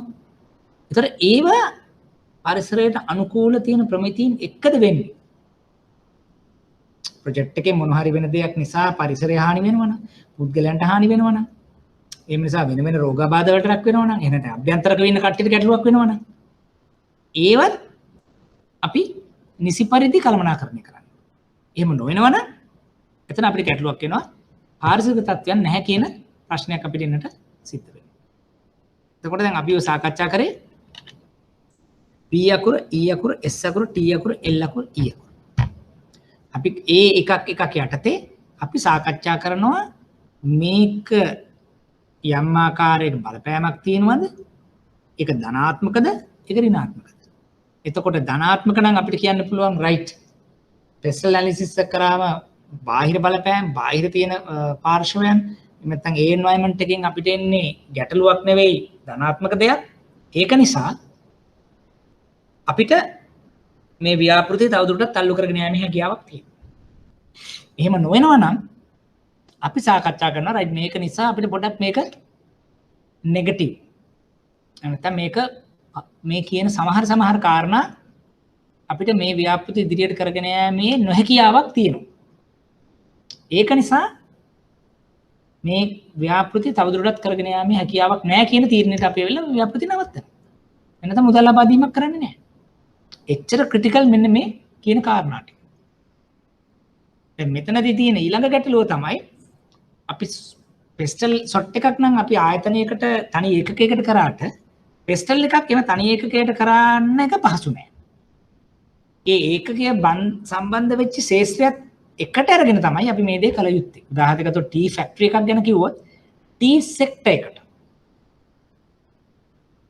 එහෙම නැත්නම් අපි ෆිෂින් මොකක් හරි ගන්නොත් අයිස් ෆැක්ටරි එකක් කියලා හිතුවොත් ෆිෂින් සෙක්ටර් එකම ගන්නවා. හොටෙල් එකක් ගත්තොත් ටුවරිසම් සෙක්ටර් එකේ ඉම්පැක්ට් එක. හොටෙල් එකත් එකතුව දැන් තාක්ෂණිකකාරයා හොටෙල් එකේ බලනකොටම අපි බලන ටුවරිසම් සෙක්ටර් එකටම මොකද රාජ්‍ය ප්‍රතිපත්තිය, දේශපාලන ප්‍රතිපත්තිය, ආර්ථික ප්‍රතිපත්තිය, නීති බල තත්ත්වයන්, ආර්ථික තත්ත්වයන්. එහෙම බලලා තමයි කියන්නේ රයිට්. දැන් අපිට පේන විදිහට වර්තමානයේ සහ ඉදිරියේදී අපිට මේ සම්බන්ධයෙන් ධනාත්මක දෙයක් පෙන්වන්න කරනවා. දැන් මේ හොටෙල් ගත්තොත් මේ වෙලාවේ යම් පැති වලින් අපිට පොඩි අඩුපාඩු තියෙනවා. හැබැයි රජයේ පැත්තෙන් අපි පොසිටිව්. දේශපාලන පැත්තෙන් අපි කියන්නේ ටුවරිසම් ඉදිරියට තමයි අපිට අවශ්‍යයි. අපි මෙතෙන්ට යා යුතුයි. අලුත් ආයෝජනවලට යා යුතුයි.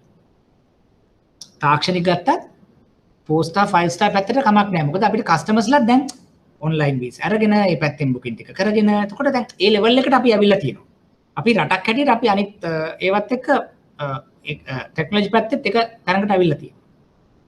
සමාජීය ගත්තත් මොකක්ද හොටෙල් එකකට වගේ අපේ සංස්කෘතිය එහෙම නැත්නම් සමාජීය පැත්තෙන් අපි ධනාත්මකව ඉන්නේ නේ. එහෙම ෆොරින කෙනෙක් ආවත් එයාගේ සංස්කෘතියත් ඒ හොටෙල් එක ඇතුලේ ඔපරේට් වුණා කියන එක අපිට මහා ලොකු ප්‍රශ්නයක් වෙන්නේ නැහැ. හොටෙල් එක ඇතුලේ පොයි දවසට බිව්වා කියන එක එළිය කෙනෙක් ඒක අනුගමනය කරලා එළිය අපි දීලා ඒ විදිහට අපේ සමාජය නාස්ති කරගන්නේ නැහැ. යම් සංස්කෘතික ගැටලු තිබුණා වුණත් ඒකත් අපිට මැනේජ් කරගන්නීමේ හැකියාවක් තියෙනවා බාහිර සමාජය සහ අභ්‍යන්තර සමාජය. ඒතර සංස්කෘතික පැත්තෙත් අපි හොඳ තැනක ඉන්නවා.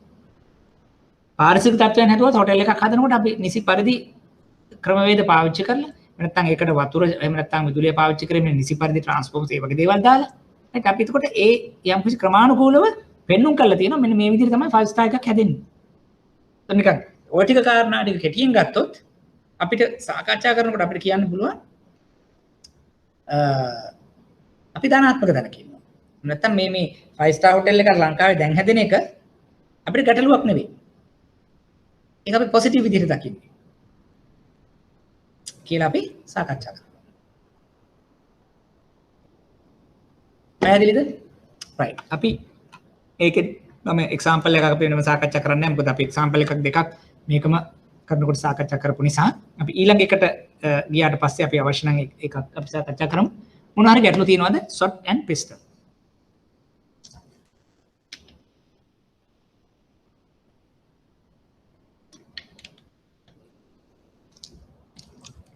අර විනාඩියක් දෙන්න.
right අපි කන්ටිනියු කරමු. අපි ඊළඟට එන්නේ පෝටර්ස් නැත්නම් පෝටර්ගේ පංච බල ආකෘතිය නැත්නම් පෝටර්ස් ෆයිව් ෆෝසස් මොඩල් කියන එක. දැන් මේක විශේෂයෙන්ම සාකච්ඡා කරන්නේ අපි යම්කිසි ආයතනයක් ඒකකයක් ණයලාභියෙක් ණය ව්‍යාපෘතියක් ආවට පස්සේ අපි එතනදී බලනවා කොහොමද වෙළඳපළ හැසිරීම. එහෙම නැත්නම් ඒ ඉන්ඩස්ට්‍රි එක ශාස්ත්‍රය කරන බලපෑම තරගකාරීත්වය මට්ටමේ. මොකද ඒක ගොඩක් වටිනවා. දැන් අපි අනිත් ටෙස්ටල් එකක නැත්නම් සොට් එකෙන් එකක් ප්‍රොඩක්ට් ලයිෆ් සයිකල් එක ගත්තොත් තව එකක් ECG මේට්‍රික්ස් ගත්තොත් තව එකක්. එතන එක එකකින් එක එක දේවල් සාකච්ඡා කරනවා. දැන් මේක ටිකක් වැදගත්. මොකද තරගකාරීත්වය කියන එක අපිට ගොඩාක් වෙලාවට අර අපි කියන do or die කියන තරකට එන්න පටන් ගන්නවා. ඒ කියන්නේ ඒක කරලා යම්කිසි ආකාරයක දෙයක් නොවෙනවා නම් ඒ නිසා ඒ ව්‍යාපාරය කඩා වැටෙන්න උනත් පුළුවන්. ඒ නිසා මේක ටිකක් වැදගත්. එහෙම නැත්නම් අපි කියනවා ආකෘතියක්. ඒ වගේම තමයි තීරණ ගැනීමේදී වැදගත් වෙනි කොටසක් හැටියට තමයි අපි මේ පංචබල ආකෘතිය සාකච්ඡා කරන්නේ. ඒතර ඒකේ කොටස් පහක් තියෙනවා. සැපයුම් කරුවන් ව්‍යාපාරයකට යම් ආකාරයක දේවල් රෝ මැටීරියල් වෙන්න පුළුවන් යම්කිසි ඉන්පුට් එකක් දෙන අය. සප්ලයර්ස්ලා. ඒක සර්විස් එකක් වෙන්න පුළුවන් ප්‍රොඩක්ට් එකක් වෙන්න. ඒ වගේ තමයි ගැනුම් කරු. කන්සම්ප්ෂන් එක. කියන්නේ මේ බයස්ලා. සප්ලයර්ගේ පැත්තයි බයස්ලගේ පැත්තයි. ඊළඟට තරඟකාරී එදිරිවාදිකම්. දැන් මෙතන තරඟකාරී එදිරිවාදිකම් කියලා කියන්නේ දැන් අපි හිතමුකෝ දැන් මේ ශාස්ත්‍රයේ තුලම ඉන්න අයගේ තියෙන කම්පිටිෂන් එක කොච්චර දුරටද? ඒක ටිකක් අඩුද වැඩිද? එහෙම නැත්නම් සාමාන්‍ය විදිහට තියෙන්නේ. ඒකත් බලපාන. දැන් අපි හිතමුකෝ අපි ඒක මොනොපොලි එකක් කියලා එක්කෙනෙක් වගේ ඉන්නම් ඉතින් කිසි ප්‍රශ්නයක් නැහැ. නැත්නම් විශාල ප්‍රමාණයක් ඉන්නවා නම් එතන පර්ෆෙක්ට්ලි කම්පිටිෂන්. ගොඩක් අයගෙන් එන පුෂ් එකක්. නැත්නම් දෙන්නේ තුන් දෙනෙක් නම් අපි කියන එක අර මොනොපොලිම තරම් නොවුනත් කාටෙල් එකක්. ඔලිගොපොලි එකක්. හරි ඒ විදිහට අපි තරඟකාරී හැසිරීම කොච්චරද කියන එකත් බලනවා. ඊළඟට තමයි දැන් අපේ නිෂ්පාදන වලට තියෙන ආදේශක සබ්ස්ටිටියුට්ස් වලින් තියෙන බලපෑම. දැන් අපි කරන්නේ ටී නම් කොෆි වලින් බලපෑම. right? එහෙම අපි කරන නිෂ්පාදනයකට තියෙන ආදේශකයක් නිසා මේකට තර්ජනයක් වෙනවද නැද්ද? ඊළඟට තමයි අලුතෙන් එක්කෙනෙක් එනවා. දැන් අපි කරනවා අපි හිතමු රෙස්ටුරන්ට් බිස්නස් එක. තව කෙනෙක් මේ රෙස්ටුරන්ට් බිස්නස් එකට එන්න පටන් ගත්තොත් එහෙම අවතීර්ණ වුණොත් ඒක අපිට කොයිතරම් දුරට බලපානවද? එහෙම එන්න තියෙන හැකියාව කොහොමද? ඒක ඒ තර්ජනය කොච්චර දුරට බලපානවද මේ අපේ පාරිභෝගිකයට අපේ ණයලාභියට? ඒතර ඔන්න ඔය කියන කාරණා පහ හරහා අපි සාකච්ඡා කරනවා වෙළඳපොලේ තියෙන තරඟකාරීත්වය. ඒකේ තීව්‍රභාවය. මොකද ඒකෙන් එන උත්තරේ ධන නම් වෙළඳපොළ තීව්‍ර නම් වෙළඳපොළ ඉම්පැක්ට් එක වැඩි නම් තරඟකාරීත්වය වැඩි නම් අපි බලනවා දෙපාරක් විතර රයිට්. එහෙමනම් මේක හරි වෙලාවද මේ දේ කරන්න. එහෙම නැත්නම් වෙළඳපොලෙන් තියෙන අපිට තරඟකාරීත්වය අපි කියනවා මැනේජබල් නම් ඇක්සෙප්ටබල් නම් දරාගත හැකි නම් සමහරවිට අපි go ahead and do අපි ඉස්සරහට ඇම්බුලන්ස් එක්ක ඉදිරි ගමනක් යනවා. එතකොට අන්න ඒ වගේ දෙයක් තමයි අපි මේ සාකච්ඡා කරන්නේ මේ විදිහට පෝටගේ පංච බල ආකෘතිය හරහා. රූප සටහනක් ආධාරණිත එකයි. අපි නිකන් එක එකක් ගැන තවදුරටත් විග්‍රහ කරගන්න බලමු. සැපයුම් කරුවන්ගේ බලය. දැන් මේ කියන්නේ අපිට යම්කිසි පුද්ගලයෙක් නිෂ්පාදන වලින් හෝ සේවා වලින් ලබා දෙන සැපයුම්. ඒතර ඒ ලබා දෙන පුද්ගලයා ඒ සැපයුම් කරුවාගේ බලය කොයිතරම් දුරට රඳා පවතිනවාද? ඒක හයිද මීඩියම්ද ලෝද කියන එක තමයි සැපයුම් කරුවන්ගේ බලය හරහා අපි තවදුරටත් සාකච්ඡා කරන්න බලාපොරොත්තු වෙන්නේ. අපි හිතමු අපිට ඉන්නේ එක සැපයුම් කරුවෙක් නම් එයාට ඕන හැටියේ මේ ලබා දෙන දේ තීරණය කරන්න පුළුවන්. ඒක කාලය වෙන්න පුළුවන්, එහෙම නැත්නම් ප්‍රමාණය වෙන්න පුළුවන්, එහෙම නැත්නම් ෆ්‍රීකවන්සි එක වගේ දෙයක් වෙන්න පුළුවන්, නවත්තන්න පුළුවන්, ඒ ක්වොලිටි එක වෙන්න පුළුවන්. ඒතර ගොඩක් දේවල් තීරණය වෙනවා එක්කෙනෙක් නම් මම හැම වෙලේම එයා නැත්තම් මම ඉවරයි වගේ. එහෙම නැත්නම් මට විශාල ප්‍රමාණයක් ඉන්නවනම් සැපයුම් කරුවා. ඒක ඉතින් ප්‍රශ්නයක් නෙවෙයිනේ. ඔයා දුන්නතත් මට අතෙන්ට, ඔයා දුන්නතත් මෙතෙන්ට. right? එතකොට සැපයුම් කරුවන්ගේ තියෙන බලය රඳා පවතිනවා මෙන්න මේ සාධක මත. සිටින සැපයුම් කරුවා ප්‍රමාණය.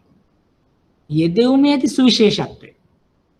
ඒ මොකක්ද? දැන් අපි හිතමු මම යම් කිසි දෙයක් නිෂ්පාදනය කරනකොට මට පුද්ගලයෝ කීප දෙනෙක් වුණත් හැබැයි ඒ ලබා දෙන නිෂ්පාදනය මෙතෙන්ට එනකොට ඒක සුවිශේෂී.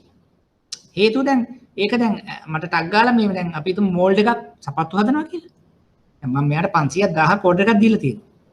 දැන් මෙයා 500 මට දෙනකොට හරි වම් ප්‍රමාණයකට දෙනකොට ඒතකොට ඒක දැන් එයා ඒක වෙනස් වුණොත් මට මේ ඕඩර් එකක් නැති වෙනවා. මොකද මට ටග් ගාලා වෙන කෙනෙකුට කරලා ගන්න බෑ. මොකද මේ මෝල්ඩ් එක හෝ ඒ මොනවා හරි තියෙන්නේ මෙන්න මේ පුද්ගලයා ළඟ. ඊළඟ එක්කෙනා ගාව තව මොකක්. ඊළඟ එක්කෙනා තව එකක්. ඒතකොට මට මේ ටික අනිවාර්යයෙන්ම අවශ්‍යයි. මොකද ඒක ටික සුවිශේෂී.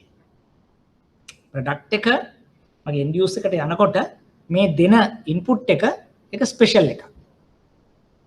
ඊළඟ ස්විචින් කොස්ට්. දැන් මට ඔයා හොඳ නැත්තම් මෙයාට, ඔයා හොඳ නැත්තම් මෙයාට මට මාරු වෙන්න මට පහසුද නැද්ද?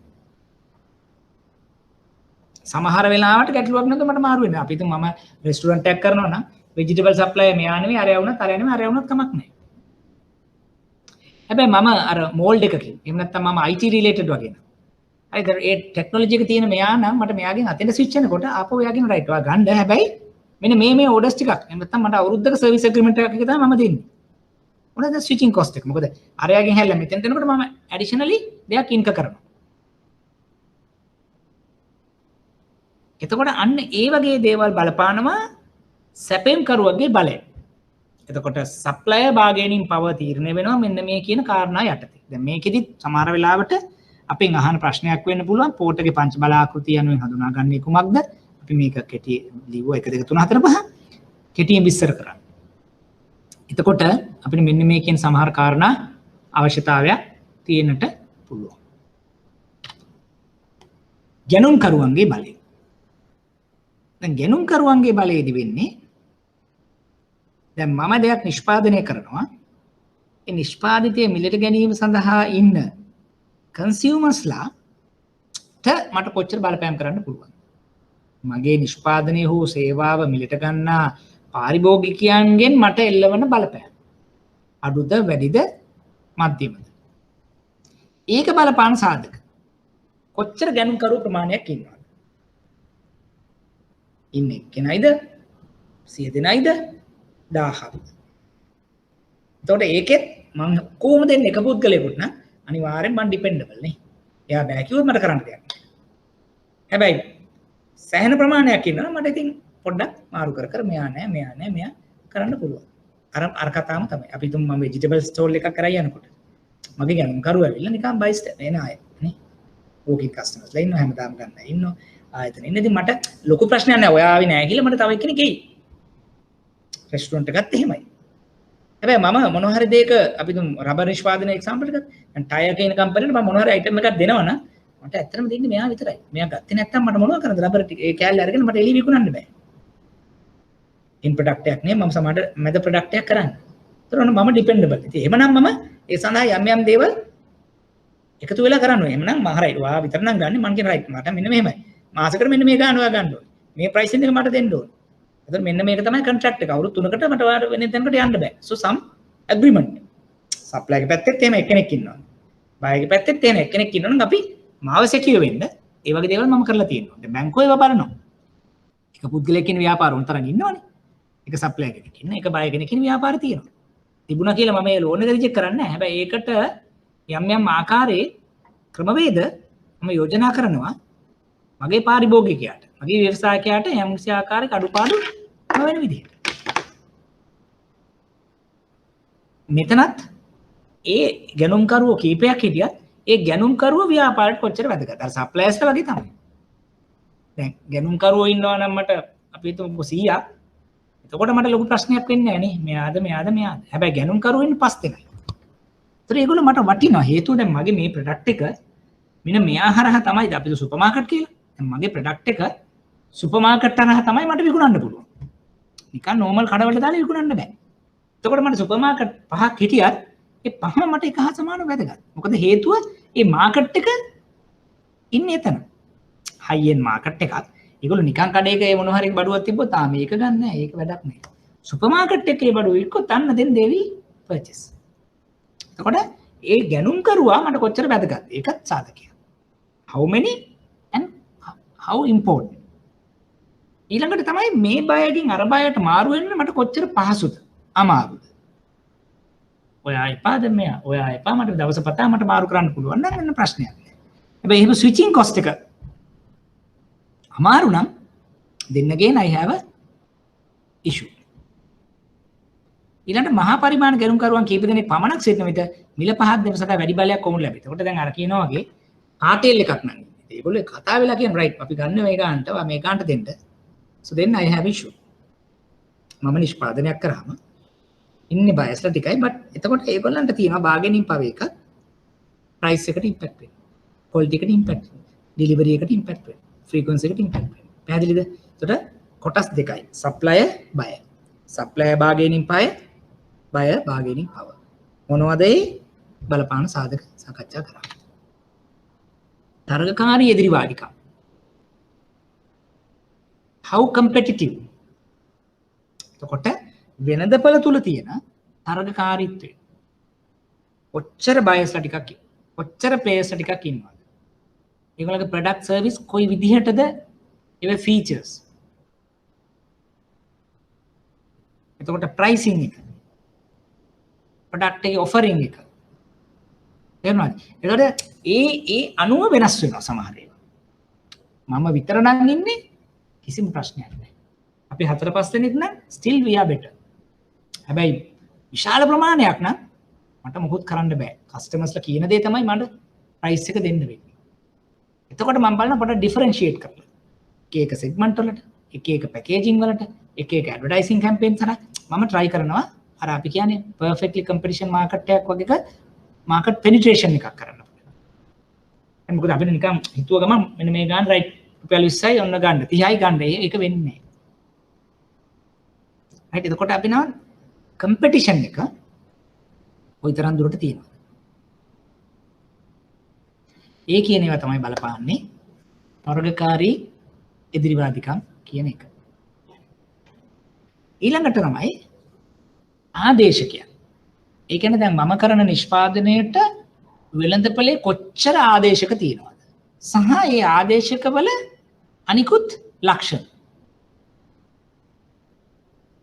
දැන් උදාහරණයකට දැන් මම බේකරි එක පාන් නිෂ්පාදනය කරනවා නම් එතකොට මම කියනවා මගේ මාකට් එක මෙන්න මෙහෙම උදේ දවල් රෑ මම පාන් දෙනවා එකක් අපි හිතමු රෝස් පාන් කියන්න පුළුවන් තව ස්ලයිස් බ්‍රෙඩ් වෙන්න පුළුවන් නැත්නම් අර අපි අනිත් නෝමල් එක වෙන්න පුළුවන් සෝ එතකොට තමයි මගේ මාකට් එක.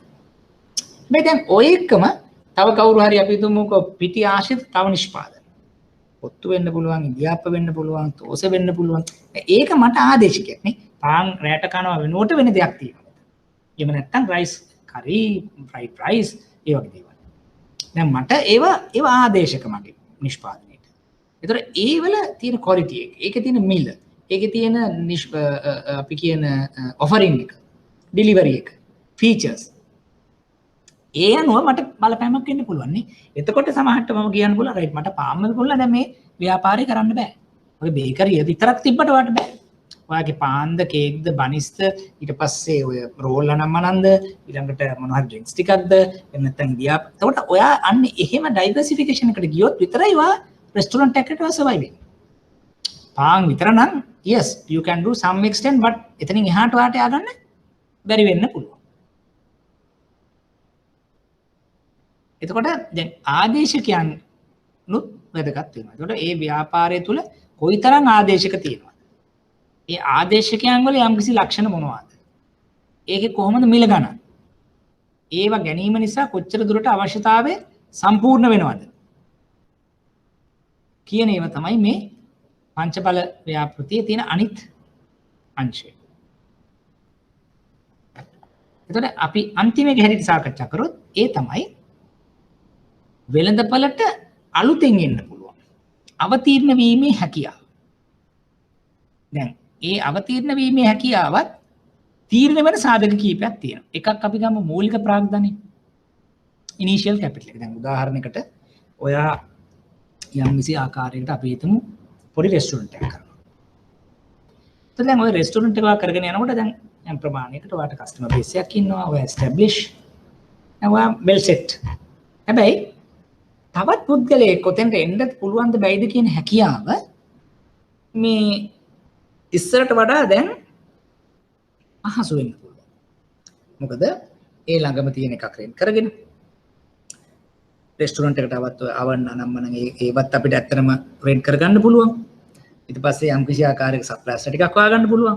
පොඩි මාකටිං ටිකක් දැන් අපි තුමු සෙනසුරාදිරිදා පත්තරයක් ඇතුළට දාලා වගේ මාකටිං ටිකක් කරන්න පුළුවන්.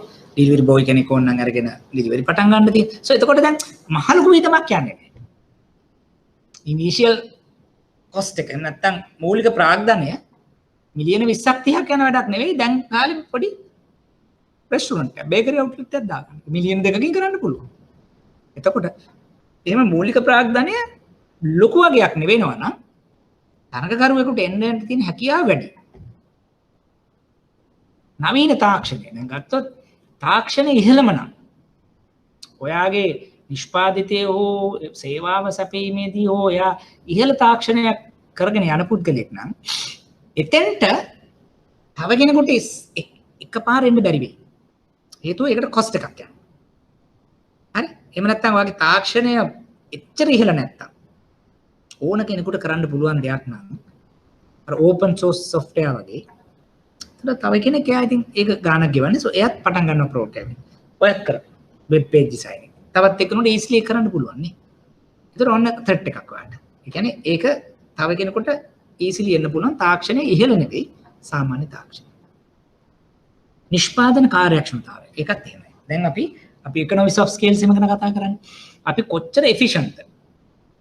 අපි දෙයක් නිෂ්පාදනය කරනකොට අපිට ඒක ලර්නින් කර්ව් එක තුලින් ශ්‍රමය තුලින් තවදුරටත් ඇති කරගත්ත යම් ආකාරයේ ධනාත්මක දේවල් තුලින් අපි ගොඩක් එෆිෂන්ට් කම්පැනි එකක්. හරි එහෙමනම් එතකොට අපි දන්නවා කොස්ට් ඔෆ් ප්‍රොඩක්ෂන් ගොඩක් අඩුයි. එතකොට දැන් තව කෙනෙකුට ඒක එකපාර ඇවිල්ලා ඒ සියලු දේ අක්වයර් කරගන්න බෑ ඒ කරයි. මැෂින් වලින්ද ලේබර්ද සුපර්විෂන්ද එතකොට අනිත් ප්‍රොසෙස් ඩ්‍රිවන් ඔරියන්ටේෂන්ස් ඒ ඔක්කොම දේවල් එකවර කරගන්න බැරි වෙන්න පුළුවන්. මොකද ඔයා නිෂ්පාදන කාර්යක්ෂමතාවය ඉහළම තැනක ඉන්නවා.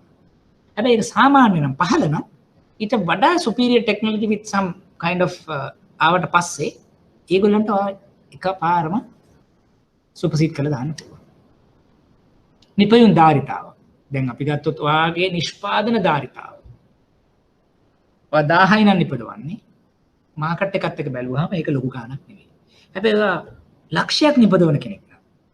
මේ උදාහරණයකට අපි චීන එක කර්මාන්ත ශාලාවක මැෂින් එකක් ගත්තොත් ඒකේ මැෂින් එකක අවුට්පුට් එක අපි හිතමු එන එක්සැම්පල් එකකට ලක්ෂයක් ය නිෂ්පාදනය කරනවා. ඒත් ලංකාවේ මොන හරි අරගත්තොත් 10000ක් බෑ. ඒතර ඒ වගේ ලක්ෂයක් තියෙන ලොකු කම්පැනි ප්‍රමාණයක් තිබෙද්දි ඒගොල්ලොත් එක්ක අපි කම්පීට් කරන්න කිව්වොත් මොකද වෙන්නේ? එයා ඉතින් අනියක් දෙයි 7 ගානකට. අපිට 720ක් වෙනවා නේ. එතනම මෙහෙන් නිෂ්පාදනය කළ විකුණට වඩා ඉම්පෝට් කළ දෙනෙක් ලාභයි. එතකොට එහෙමනම් දැන් අපි මෙතනද කිව්වම 720යි අනයක් කියලා අපි දේශීය දේ නිෂ්පාදනය කරන් හිටියොත් හදිස්සි හරි ඉම්පෝට් ඕපන් අවුට් කරොත් 7-5ට යනයක් කරන් යනවා. එතකොට මට ඒ ගාන කරන්න බෑ. මොකද නිෂ්පාදන ධාරිතාව මගේ අඩු නිසා. හැබැයි මමත් මොනවා හරි තැනකින් මැෂින් ගෙනල්ලා මොනවා හරි කළා ඔන්න මමත් 75000ක් ලක්ෂයක් නිෂ්පාදනය කරන තැනකට ආව ගමන් අරයා ගේනකොටම මට පුළුවන් නෑ ලක්ෂ 750 මම 7 7ට 8ට මට කරන්න පුළුවන්. රාජ්‍ය විපණනත් දැක්දක් අදින. එතකොට මට කම්පිටිටිව්. හැබැයි මං පල්ලෙහා තැනක ඉන්නවා නම් මට ඒක කරගෙන එහෙම කියාවක් නෑ. අනුකූලතාව අවසර. අද අපි කියන කම්ප්ලයන්ස්, පර්මිෂන්, පේටන්ට් ඒ වගේ දේවල්.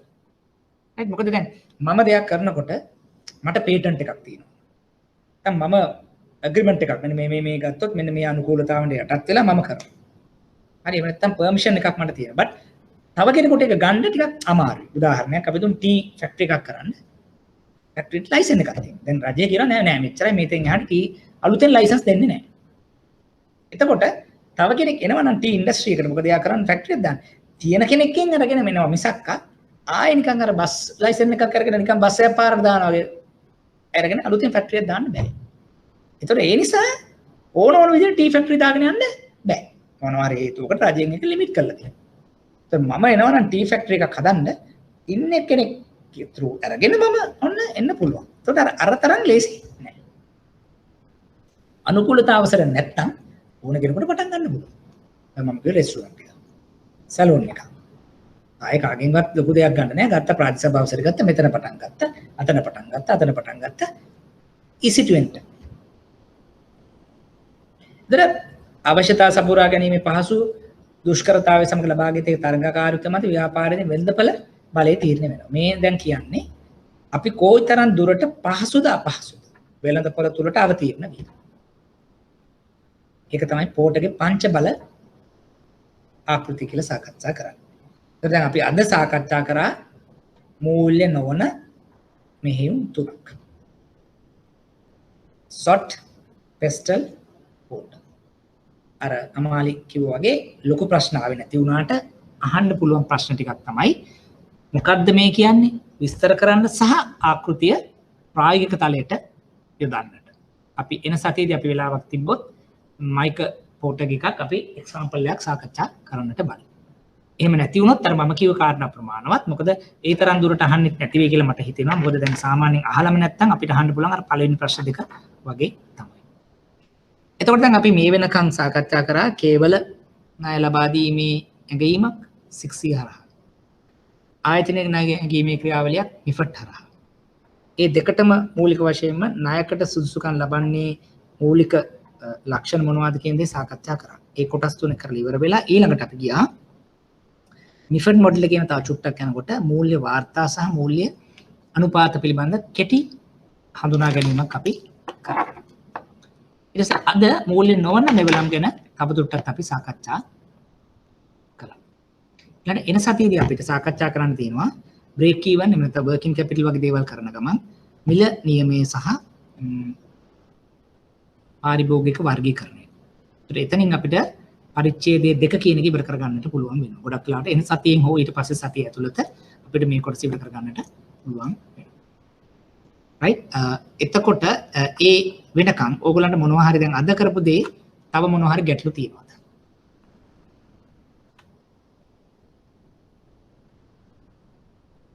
නොපැහැදිලි තැන් මොනවා හරි තියෙනවද? ගොඩක් තියෙරි නමුත් අර එකම දේ සමහර වෙලාවට මේ වගේ දේවලුත් අනිත් පැත්තට ඉෂුව එකක් ප්‍රශ්නයක් වෙන්න පුළුවන් නිසා. right. ඉෂාන් thank you උදාර. අනිත් පැයට කොහොමද?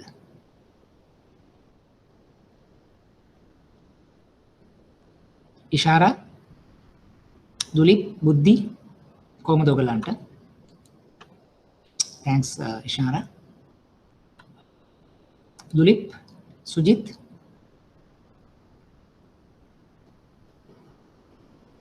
මම හිතන්නේ ගොඩක් මේ අපස්ථාවක් තියෙයි කියලා. නමුත් මෙහෙම දෙයක් අපිට ඔයගලන්ට දැන් මෙතනදී thank you Sujith thank you දුලිප්.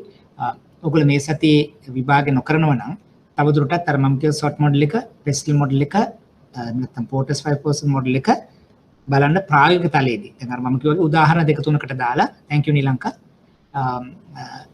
දාලා බලන්න මේක කොහොමද අපි ඇප්ලයි කරන්නේ. අපි හිතමු දැන් PORTER 5% මොඩල් එක නිකන් ගන්න රෙස්ටුරන්ට් එකක්. නැත්නම් IT software company එකක්.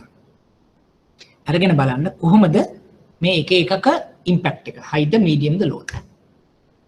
අපි ඊළඟ සතිය පුළුවන් වුණොත් ඕනනම් example එකක් අපි ඔයගොල්ලෝ කරගෙන ආවොත් ඔයගොල්ලෝ කරගෙන එන එකක් අපි තවදුරටත් සාකච්ඡා කරමු. අපි තමයි රෙස්ටුරන්ට් එකක් ගන්නු. සාමාන්‍ය ප්‍රමාණයේ රෙස්ටුරන්ට් එකකට ඔයගොල්ලන්ට එයා ණයක් ගන්න එනවා. ඒ ණයක් ගන්න එනකොට ඔයාට ඒ රෙස්ටුරන්ට් එක අපි හිතමු මොනවා හරි ඔයගොල්ලන්ගේ පැත්තක තියෙන සාමාන්‍යයෙන් මධ්‍ය පරිමාණයේ අවන්හලක්. එතකොට ඒ පුද්ගලයාට යම්කිසි ණයක් ලබා දෙනවා අපිට කාරක ප්‍රාග්ධන සහ ස්ථාවර ප්‍රාග්ධන අවශ්‍යතාව සඳහා. එතකොට ඔයාට අවශ්‍යතාවයක් තියෙනවා මෙයාගේ ඒ ව්‍යාපාරය කරන ප්‍රදේශය තුළ තියෙන තරගකාරීත්වය. පිළිබඳ දලා අදහසක් ගන්නට. ඒතර ඒ සඳහා දැන් පෝට් එකේ 5 process model එක අපි පාවිච්චි කරන්න බලාපොරොත්තු වෙනවා. ඒතර බලන්න 1 2 3 4 5 අරගෙන high ද medium ද low ද කියලා මාක් කරනවා. යම් කිසි උපකල්පන වලට යටත් කරගෙන අපිට මේ දේ කරන්නට හැකියාවක් තියෙනවා. ඒ effort එක අපි ගන්න බලමු. ඒතර ඒක අරගෙන අපි තවදුරටත් අපි පොඩි වෙලාවක් කරගෙන ඊළඟ දවසේ සාකච්ඡා කරමු. කරලා ඊළඟ කොටසට යන්න. ඒතර මට හිතෙනවා අර තව ටිකක් හදිස්සි හරි විභාගයේදී වගේ ප්‍රශ්නයක් ආවොත් එතකොට අපි ඒකටත් ලැහැත්ති නිසා. right. වෙන මොනවද ප්‍රශ්න තියෙන්නේ?